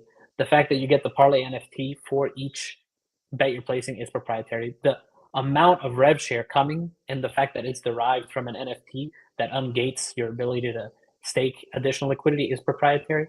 And then the fact that we're building out additional infra on top of this. So Clutch Marketplace, for example, is our peer-to-peer desk that goes with Clutch that allows people to sell bets early, but it also allows users to trade NFTs for other NFTs, like you could do in the old school SudoSwap platform in the OS1 of OpenSea. So we want to add additional features, and hopefully we're thinking with Clutch Marketplace in the long term, we can actually become a competitor to Magic Eden and OpenSea, but without the large fees. So I believe in decentralization. I believe that liquidity, especially when it's in small communities like Layer 3s, like ApeChain, needs to stay on those chains. And I'm not saying Magic Eden and OpenSea are extractive actors. They obviously bring a ton of volume by having users on their platform coming in and trading. But why not keep that liquidity on chain? Or if there is revenue being generated by an NFT marketplace, and this is what my long-term vision for Clutch Marketplace, why not return that revenue to the people who are already participating in that chain, especially when it's a baby chain, a chain that's 7-8 months old. That liquidity is precious, and those small changes, that's small. The differences in infra can create a culture where all of the users on the chain are really supportive of projects building that are focused on revenue, rev-share, and not creating extractive models, right? This is not something that we should be supporting in crypto. Crypto wasn't built so that we can have corporations now build on crypto and get rich. That's the problem with the banking system, with regular finance, right? This is why we created smart digital money. We created Bitcoin and Ethereum because the dollar was leading to corruption, to corporations, to the 1% becoming uber rich. With crypto, with decentralization, the point was to put the power in the hands of the people. And so that's one of our main focuses at Clutch. Like, I really love the old school thinking when it comes to crypto, especially with Bitcoin, with Ethereum, and now with Arbitrum, the Layer 2s and the Layer 3s. I think the more we focus on that side of the vision, the more long-term success we'll have, because that level of decentralization is going to create a lot of new builders and people coming in who are interested in the shared vision, because it's not just a good narrative or a good story. It's something that actually makes sense, and it makes sense for the long term.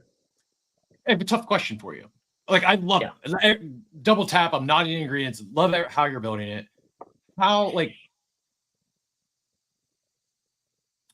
So I also agree on the copying side. What prevents Polymarket from turning on the same feature, or is there a concern, or how do you mitigate against the not only other startup competition, but some of these incumbents, the Polymarkets, the DraftKings, the Robinhoods of the world?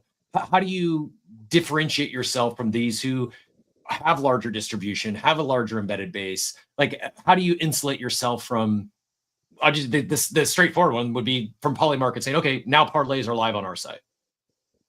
Yeah, it's a good question. I think the only thing missing for Polymarket is the ability to parlay picks. However, the issue is with predictions markets, they need to have liquidity on either side of each market. If there isn't initial liquidity, it doesn't make sense to come in and place big bets on one side, yes or no, because you're essentially betting against the other side the whole time. With Clutch, the platform works differently. We have a single liquidity pool that you're betting against pretty much. So that liquidity pool is essentially taking on all the risk that correspond with the odds that we're giving all the users on the platform. And that difference in paradigm makes us much more infinitely scalable. So right now on Clutch, we have like 210K ape staked. That means we can already support winning bets up to like 30, 40,000 ape, and we're a month old. Right, so we've gotten over 1,000 bets already. I think it's like 1,100 at this time. Like I said, 210K ape staked. And what you're saying is, when competition comes up, how are we going to deal with it? I think competition is healthy in crypto and in capitalism. Of course, like, we're in this system. Competition makes us all work harder. It makes us all continue to be creative and come up with new ideas. So that the huge downtrend in the market is actually what inspired me to build Clutch. I had originally just built a basic predictions market, the way that we have myriad markets, for example, and I found all the issues with it. I was like, why isn't this bigger already? Like, why aren't more people interested in this? And the reason is liquidity is a huge bottleneck. And obviously, if you already have Polymarket as an option, why wouldn't you just go there? So you have two major things there. And the whole creation of Clutch is to build upon the tech that Polymarket has already made. We're viewing Polymarket not as a competitor, but as a data source. And we're then using their data, like I said, to create these odds and this probability. I don't see us as diametrically opposed forces. I see us as co-building in the same space. We received a grant from Polymarket, the Polymarket Open Builders Grant. It's fantastic. It was a huge recognition of our work. I've had private conversations with Shane. He said he loved what I'm doing, so that was like really great for me. That felt really good. Shane, the founder of Polymarket, he had shared a photo from when he first started building, and he had put his laptop on his laundry basket in his bathroom, and he said this was the funnest time with building Polymarket, and I can see why as well, because this early stage is exciting. You know, I feel good when I show and when I explain the product to people, and then it resonates with them, and they're like, okay, let me buy a clutch puppy, let me try and place a bet on the platform. Or when people say, oh, that's cool, oh, that's different. So it feels good to be at this stage. In terms of competition, I'm sure it's going to come. I welcome it. I like the challenge. I think it'll make me better for it. It's a great attitude. I agree. I think this is, you know, there's almost no world where there's no competition, and it what do they say, iron sharpens iron, right? You know, one other thing too on the staking, the rev-share piece. I think it was Allo Pass. I think it's like, I just mentioned what we're doing with Coffee with Captain. As an individual, can they go pick up a clutch puppy and stake some ape and share in the shore? This also opens up, I feel, another opportunity for other protocols, other startups, other businesses building on chain to proactively manage their treasury in a somewhat conservative, not risk-free, but it gives them other options with their treasury. Right? It was, am I correct? It was Allo Pass. I was trying to find the screenshot, but I think didn't they load up a bunch of clutch puppies and stake some ape too? Is that, am I thinking the right one? Yeah, that's correct. And so what I mentioned is, I think a lot of the communities on ApeChain have a really great, like our project, a really strong community. Like they got a lot of people who love it. And so those people are kind of looking for more options. They're kind of wondering, what are we going to do next? And so my idea was, so if your community has a treasury, if the treasury holds clutch puppies and you essentially stake the ape coin that you've received from your mint, you'll be generating revenue. You can forward that ape coin then to your community members through a simple staking platform where they stake their NFTs to get a piece of that ape coin that you derived from the clutch platform. So it's just additional infra for the people building on ApeChain. In addition to that, like Clutch Marketplace is a peer-to-peer trading desk for NFTs. These are contracts that are live. They're free to use. There's no fee. Anybody who's building a game on ApeChain and they want to make, you know, NFTs within their game tradable for other NFTs can just use the Clutch contracts. They're on chain. It's existing infra. It's what I'm always thinking about is, how can we make each other better as a community? How can the tech build upon the tech? Because that's when it's working really great. In terms of like the ApeChain communities, everyone is really open to ideas. Everyone communicates. They come through the spaces a lot. You know, people are super active, and so people have been asking me like, what is being a good builder? What do I see as a good builder? And I don't think everybody needs to know how to create a D app or you know, create a game, but everybody needs to be making an effort. And if you have essentially ApeCoin or stables that are sitting around anyway, if you can generate revenue on top of that, and like you said, a not super risk-free way, interesting way, and actually our yield outperforms the native staking yield that people get for staking their mutant and their bored ape on ApeChain native staking, and that's a big deal, then you should utilize that. And in regards to that, I can actually share a little bit of alpha on a small build that we have being launched very soon, I would say in the next 7 to 10 days. Sweet. Yeah, let's get it. I wasn't planning to pry alpha out of you today yet, but if you're offering, go ahead. Yeah, so what I noticed is, so I hold a mutant as well, and I trade a lot of perps, so my liquidity was mostly in perps. I didn't have the ape coin to stake my mutant and to receive that, you know, that extra yield. And I was thinking to myself, and I think there was something similar on ETH mainnet, but it would be nice if it could be a decentralized protocol, a contract essentially, where people can stake their NFTs, so their mutants and their bored apes, and other people could come in and stake ApeCoin, and then they share in essentially the staking yield that's coming from ApeChain native staking. I'm going to be doing 60-40, so 60% is going to be going to the people who are depositing their NFT, 40% goes to the people depositing the liquidity, and it's just going to be like a shared pool where, you know, this is not like huge, it's not crazy, but I think it's another fun way to just get extra yield and revenue. And so users can essentially say, you deposit your bored ape, I deposit 10K ApeCoin, And then we're going to be sharing the yield we're getting from ApeChain native staking. We don't know how long that staking is going to exist, but for now, I think it's a good resource. And then my additional idea to build on top of that is take that ApeCoin we're generating from the staking, right? Immediately forward it into the Clutch platform and essentially get like supercharged yield on your ApeCoin coming through. And all you would be doing as a user is staking your NFT, even if you didn't have that ApeCoin needed to match the NFT to get the staking yield. I love it. Just another perfect example of continuing to build and ship, and it's much, much bigger than just a prediction market parlay platform. And this is like a pooled staking protocol. It may not be new, but it's this sort of stuff. Like we just continue to level up and create more options. And it's like, what does this NFT do for me? You hear that? Like, why would I buy? Like, these can be functional assets. You can program against it. It doesn't have to be Yuga, by the way. Other people can program against these NFTs as well. And this sort of activity, I think, is really exciting. And I hope it inspires more builders to, hey, there's a lot you can unlock on NFT.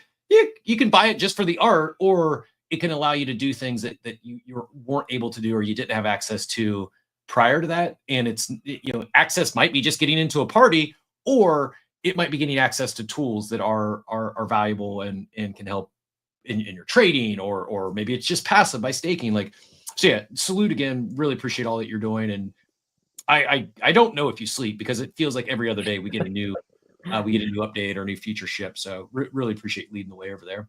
I do have one other thing. This is for anyone that's, I'll ask you, before I let you out of here later, I'll ask if there's any, what action you'd like people to take. But for anyone that's been listening in, is like, oh, I need a clutch puppy. I want to look at some clutch puppies. I'm going to show you a very clear example as to when you're buying an NFT, why you should look at aggregators. If you look at OpenSea right now, you'll see the floor of clutch puppies at 298 ape, only 0.9% listed, very, very low, 298 ape. And you can go buy a clutch puppy on OpenSea if you'd like, or you could use an aggregator like Mintify and see that the real floor is actually 199 right now, and there's a few more listed. It's just like, this is, if you buy an OpenSea, you're paying about a 50% premium today versus the actual market from Mintify to Magic Eden, and they are, clutch puppies are on sale if you use an aggregator that is not OpenSea. I'll stop my.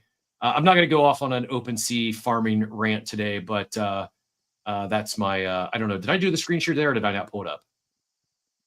Yeah, you did it a second ago. Yeah. So yeah, that'll be my limit to my OpenSea rant today. But just make sure you're checking. I'm biased. Mintify is a lot of the same features and tools, and it is, you're going to make sure you're at least seeing all the NFTs that are listed on the market, not just what is available on OpenSea. End rant. So you got definitely. Go ahead, Captain. I'm sorry. I should say we got about 20 minutes left. I do want to get in a quick more relative to today's big news, and then as we hit the home stretch here, if there's anything else we haven't hit on, feel free to take us whatever direction. But let me play us in. We'll do a quick more and then we will get right back at it here. The more you know, brought to you by ENS.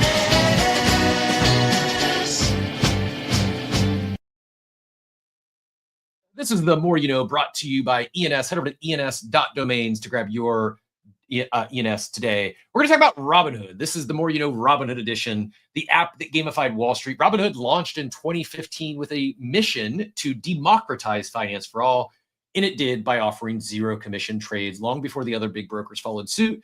Critics said that gamification maybe went too far with confetti animations, swipe to trade, made stock trading feel like a game, contributing to risky behavior. In 2021, the company removed many of those features after regulatory pressure.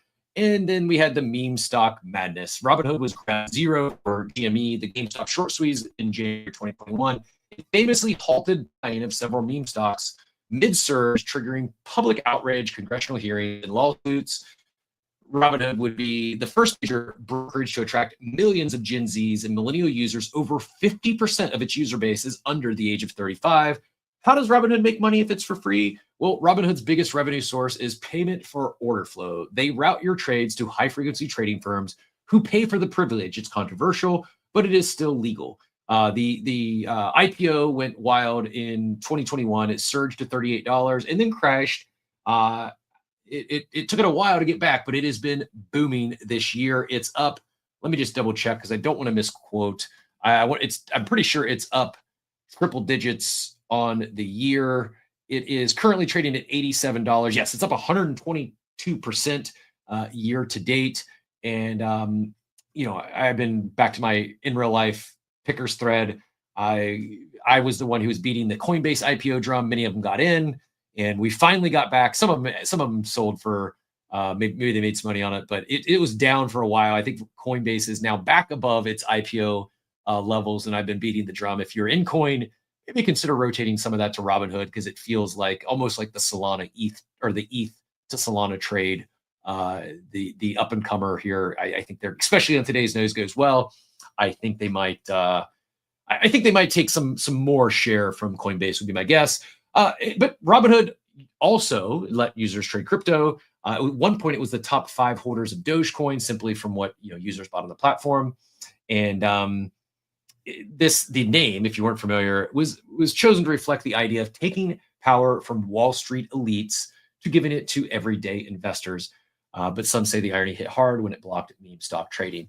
All that said, I think when you talk about their name origin to the vision or the mission to democratize finance for all, it really does feel like of all the corporate TradFi firms, it feels like Robinhood, even more so than Coinbase from my perspective, is maybe more geared towards a crypto native environment, more geared towards a crypto native world. I mean, you saw 50% of their user base under the age of 35, a lot of crossover there. And it's going to be exciting. Maybe not the last big firm to make a move like this, but I'll certainly be paying attention today. And again, that live stream goes live at 11 o'clock. It's pinned up top if you missed it. That was our daily, that was our The More You Know, brought to you by ENS. Head over to ENS.domains to grab your ENS domain today. Steve, that's your buddy.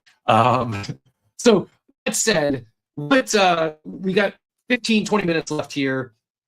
I do want to hit back. I listed my 6 alts I'm keeping an eye on if we actually have an alt season. I'm adding to my bags. You mentioned, if I got my notes right, on our Arbitrum ecosystem, you mentioned Grail, which is the native token for Camelot, which is the leading DEX and rumored to be part of this Coinbase announcement today. It's not confirmed, speculation. You mentioned Pendle. You mentioned GMX and Boop. We also were talking Yapio, which goes live over there. Is there anything else in the Arbitrum ecosystem that we haven't necessarily talked about today that you might feel could be another winner if this Robinhood announcement goes well? Obviously, the native token Arbitrum, which we said is seen a run up. Someone earlier asked, so are we shorting ARB today? Also not a bad strategy. It's not a shot at ARB. It's just, sometimes you buy the rumor, sell the news. Today is the news. So if that strategy plays out, like shorting ARB today is in range, it's a potential option.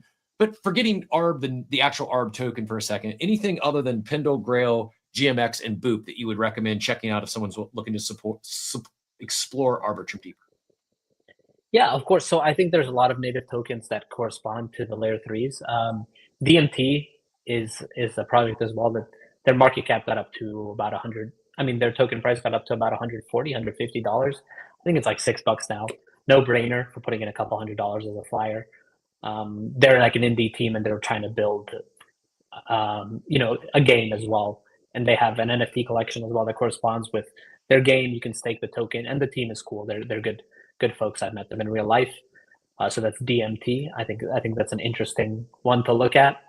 In terms of other DeFi protocols, I like Psych. So that's Strike. That's what Dopex used to be. So some people don't know, but before we had these crazy meme coin run-ups doing the 100x, 1000x, the first big boom was DeFi Summer. And in DeFi Summer, there was a token called Dopex, DPX, that ran from like $30, $40 to, I think, $4,000 at all-time high within like less than a year. So it was absolutely wild. Obviously, that token isn't that high now, but they've rebranded to Strike. So the new platform is called Strike. The token is SYK. I trade options on their platform. It's super good, and the founder is a giga brain. He's like one of the smartest people I ever met in my life. So I think that's a good side bet. But it's also like sub 5 million market cap. I think their market cap is like 3 to 4 million right now, and their treasury has like over 5 million. So their treasury actually has more value than the market cap of the token, which is hilarious to think about. But this is what happens when you get to the point where you have so few makers and so few users on a chain. And I think that's why this is something that they've been working on for a long time. Arbitrum has a huge team. They have a ton of funds. They've got a lot of money. They got big bags and they got smart folks. They show up on like news networks. I don't know. I think it was CBS or something like that the founder of Arbitrum was on, talking about the future of DeFi and crypto. You see them now showing up with Robinhood. These things are not happening by accident. That's because they're well connected, they're smart people, and they have a lot of funds to work with. So they're working with like these big firms and doing big things. Another one to keep an eye out for is Pair Protocol. I think Pair Protocol is cool. They leverage GMX liquidity to allow you to essentially, like, at the same time, short one token, long another token. Interesting strategies like this if you're into perps. So there's many things going on like that. The meme coin launcher on Arbitrum #1 is called Goo Trade. That's actually where you can buy Yapio right now if anybody's able to get through. I'm going to try to buy it again if I'm not too late already after this space. And then, of course, ApeCoin is also live on Arbitrum. So I can see a future where people are going into the Robinhood app and they're seeing the list of the top tokens on Arbitrum, right? Potentially listed by market cap. The one that they're going to see on top of the list is Pendle. They're going to see GMX, and then they're also going to be seeing things like ApeCoin. They're going to be seeing Silo Finance is also a really great DApp on Arbitrum. Pretty much the best DeFi in all cryptos on Arbitrum already. It's just kind of waiting to be extra utilized. A lot of these people are kind of what I call like sleeping whales. You'll see X accounts and KOLs like Tetranode, if you remember Tetranode, and people like this who are really big part of that DeFi summer. And I feel like they're going to start waking up, and a lot of these users are going to come back in. And then it'll be interesting if we can also onboard a lot of the new people who have come into crypto, whether that be through Solana or other ecos. Arbitrum has really great infra. So for example, with my DApp Clutch, they helped me sponsor gas fees for everybody through Alchemy, which is super cool. So that means that's just another filter being removed for new users coming into crypto. No gas fees, right? That's a no-brainer. That's something that every chain with a lot of funds in their treasury should be doing to onboard people. So it's just little things like this. And I think you've spoken to Hunter as well. I think he told me that he'll be coming onto your show to talk more about Arbitrum. Yeah, appreciate the introduction. They're actually going to be joining us. I goofed and we double booked last Tuesday when I think Garga joined us, and they graciously rescheduled. We're going to bring them on next Tuesday. I think it's July 8th. I'll double check. I'll confirm that. But yeah, definitely going to be joining us next week, Hunter and team, and really excited to go deeper. And by then, almost like debrief. We'll have almost a week under us following this Robinhood announcement today. And I think timing. I'm actually kind of glad we had to reschedule, because I'm sure they wouldn't be able to talk about everything last week that they're going to be able to talk about next week. So yeah, appreciate that intro and looking forward to have them on here. Something else that it's like obvious, but we haven't hit on. You mentioned you received a grant from Arbitrum. As token goes up, their treasury just grew 30% in the last week, right? Like as that token price grows, what Arbitrum Foundation can do with their treasury, with their resources, also grows in kind. And then you talk about like some of these other apps that have been around for years, or you've been there. They found product market fit. Maybe they ran up during DeFi summer and now their token's down 90%. Maybe they never get another second season. I would be surprised if none of them get another second season. Like, I think if again, I keep reinforcing big if this Robinhood announcement actually does lead to some mass onboarding or big new wave of users, it's hard to see a scenario where some of the other leading DApps on Arbitrum don't also benefit by default because they're there.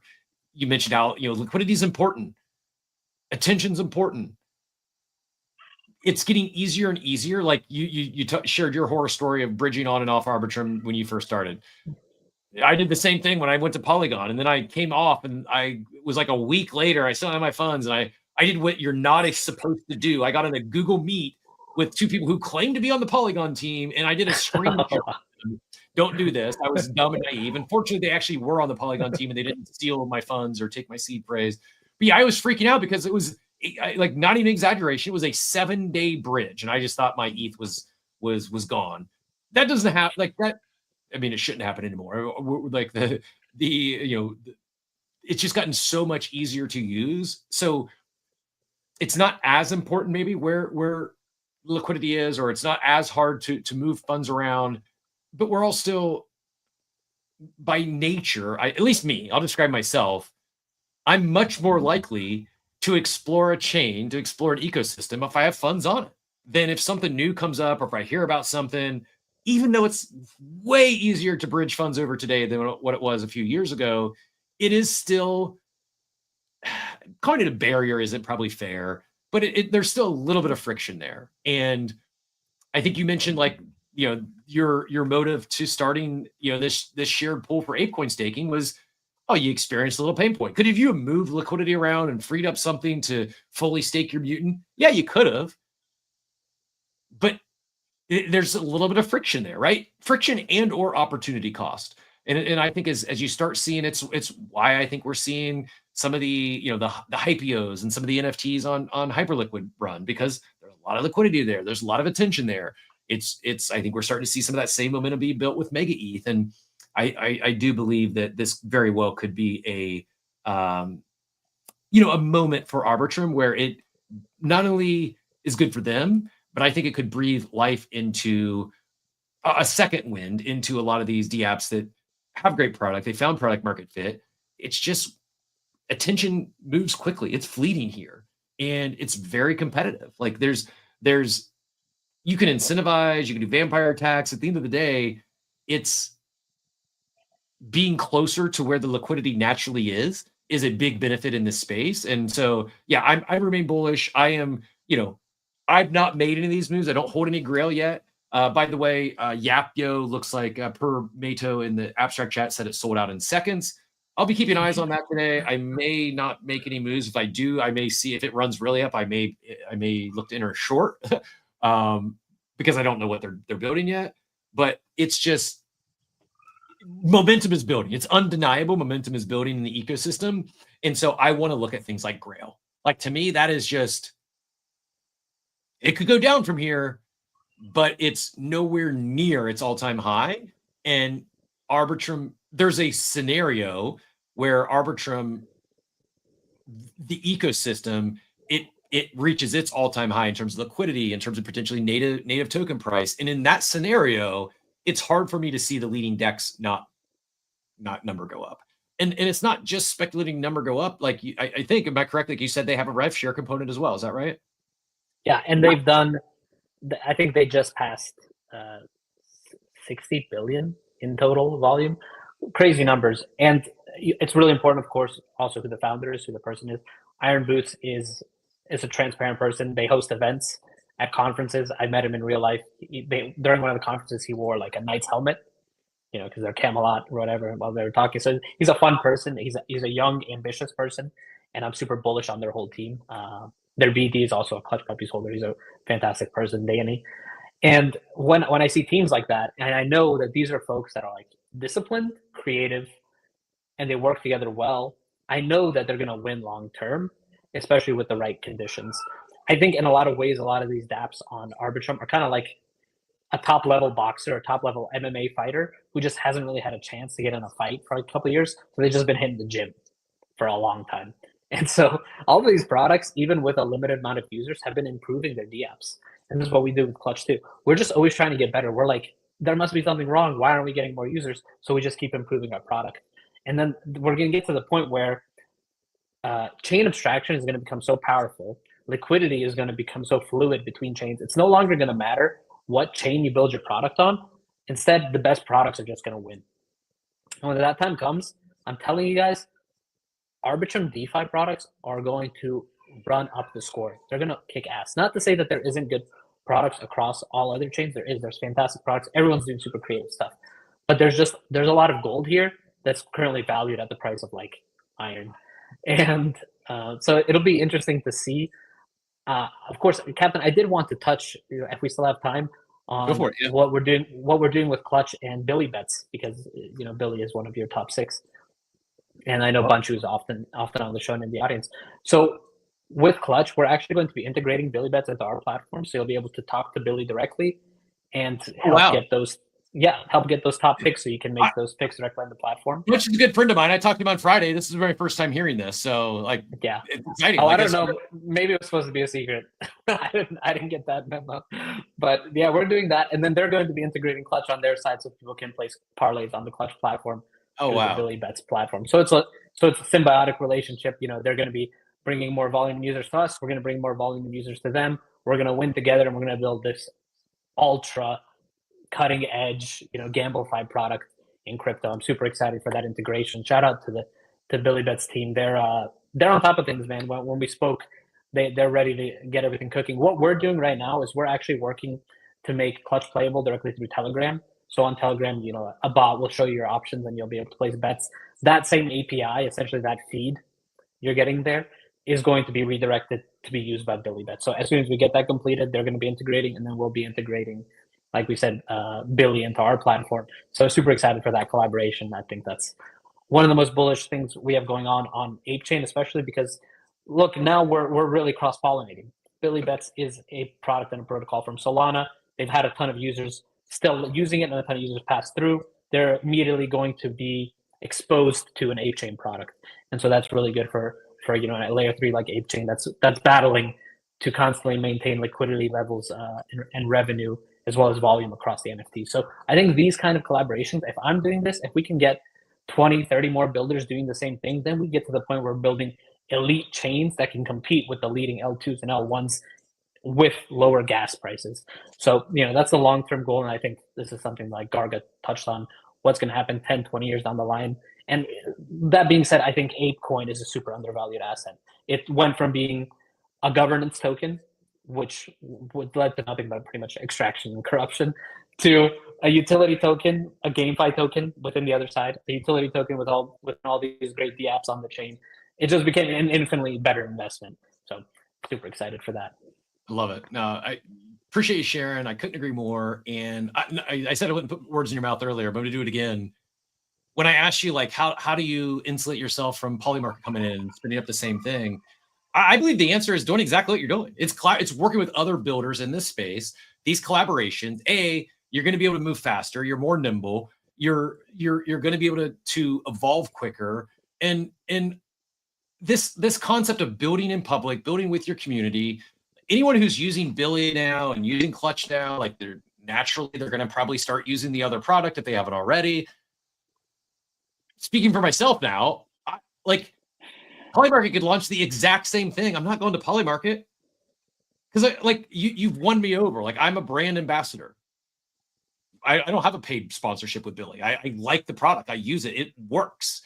This I think is how crypto native builders stand the potential onslaught of these large TradFi incumbents coming in and attempting to play in our space, is working with each other, collaborating, and just continually evolving your product, responding to your users' request, building off their feedback. When you do that, we feel vested. Like, whether I'm staking and earning a rev share off your fees or not, like I feel like I'm part of what you're building at Clutch. I feel like I'm part of what Bunch and team are building over at Billy Bets. I'm not, other than just like I'm a fan of what you're building. And I'll probably start annoying him, but I'll text Bunch I did this today, and here's some feedback. It's not shots. It's like, I truly am passionate about what you're building. And if I can share even a little bit of something like my experience that helps continue to improve upon it, like I feel like I'm part of this building in public environment. And it is one of the things that deep down at the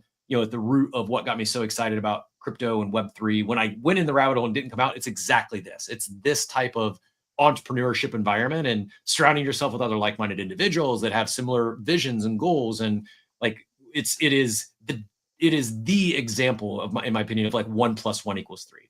Like, you are going to accomplish more by this collaboration. Billy Bets is going to accomplish more by this collaboration. And I think it's a good example of win-win, and the end user, the consumer as well. So really, truly, hat tip to you. Appreciate all your time today, especially on the short notice. Really enjoyed the conversation. As I said earlier, like we started, it was just going to be have you come on at 9. We're going to do the ApeChain architects, and I was like, you know what? We're going to talk about Arbitrum most of the morning, and I don't know anyone personally that's deeper in that ecosystem than yourself. So I really greatly appreciate all the insight. I hope our audience took some value out of it today as well. And I think actually there is a couple other things I want to highlight real quick. I pinned these up top, and then I'll hand it back to you if there's any closing thoughts or anything that I didn't ask you today that you're hoping to share. I talked about our caps clutch market parlay of the day.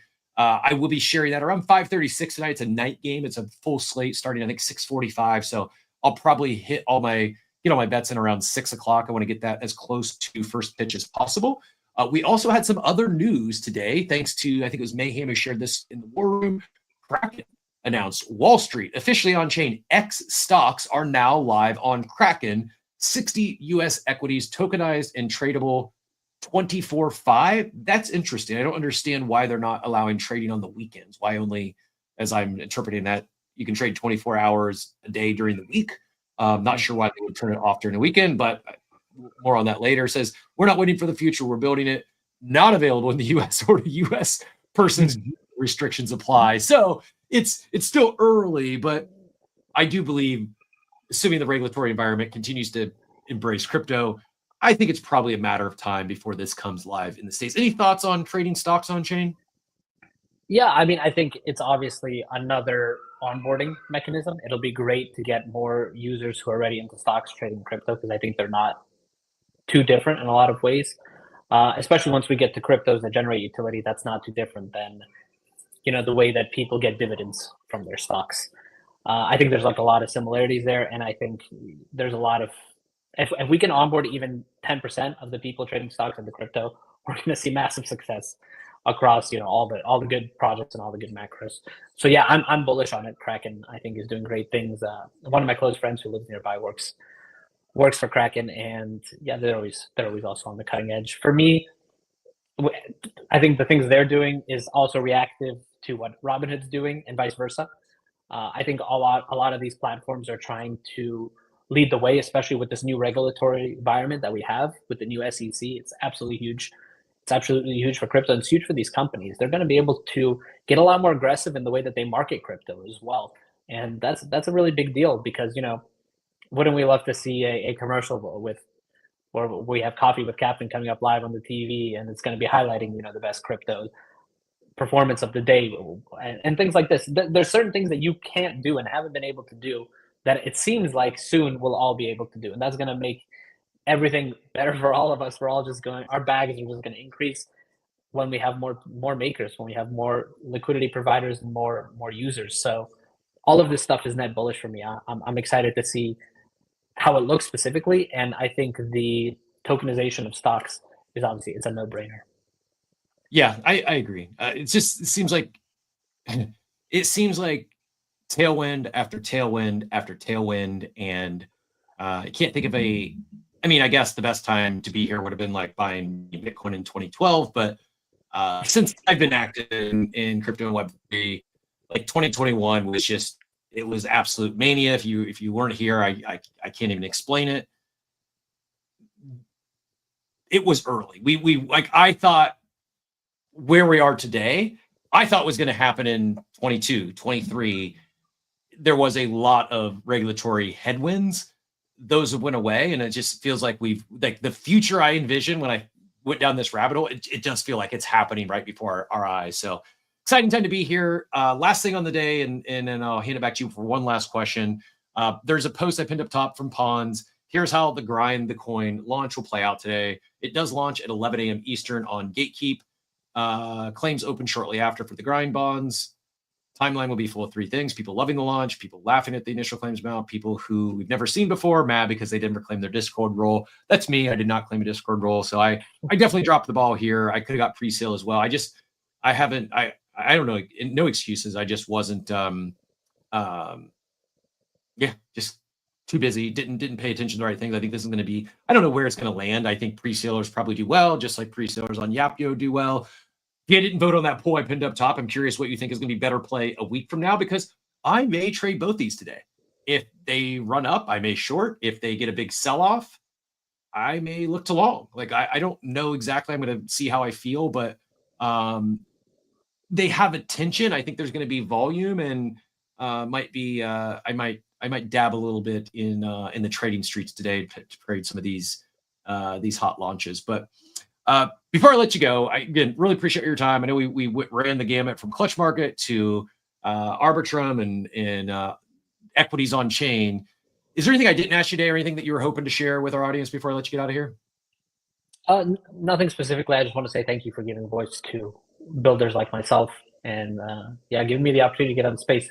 Obviously, you and Steve, especially with the production value Steve provides, right? With clicking a lot of the additional buttons, I think you guys touch on such a wide range of topics, and it's really important because I feel an inauthenticity with a lot of crypto podcasts that I get on the top of my feed, especially when I go on Apple Podcasts. And I'm getting that when I'm listening to you and Steve. So just shout out to you guys for the great job you're doing here. Really appreciate the kind words. It's been awesome to connect. I'm truly grateful for our I'd say partnership, but honestly, like, I feel like you've become a friend. Like, I can't wait to meet you at a future conference or event. I'm going to give you a big old bear hug, and it's going to be like, because it's happened times before. It's going to be one of those, like, I feel like we've known each other since college. Like, it's just, there's a lot of alignment beyond our love for on-chain parlays.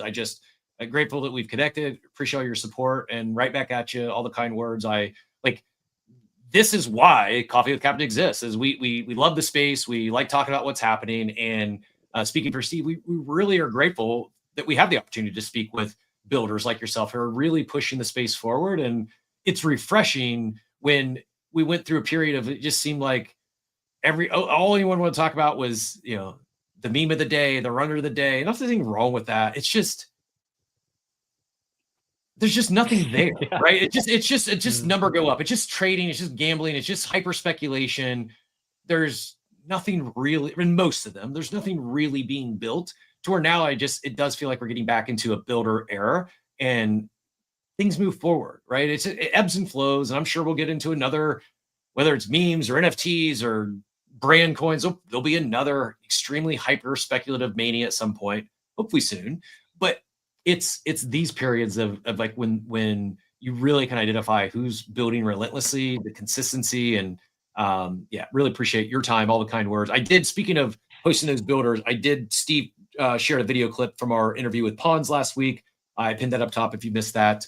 Actually, last week was just a banger of guests, from Garga to Pawns and several others. You can click through the DGen account, click through the link tree there to find the podcast. If you missed any, go hit them back at 1.5 speed. And like I said, we will be back tomorrow, 8 a.m. Eastern. The carousel's up top. If you've not yet hit that, go smash those reminders. Steve may or may not be back on this week. He'll definitely be back next week.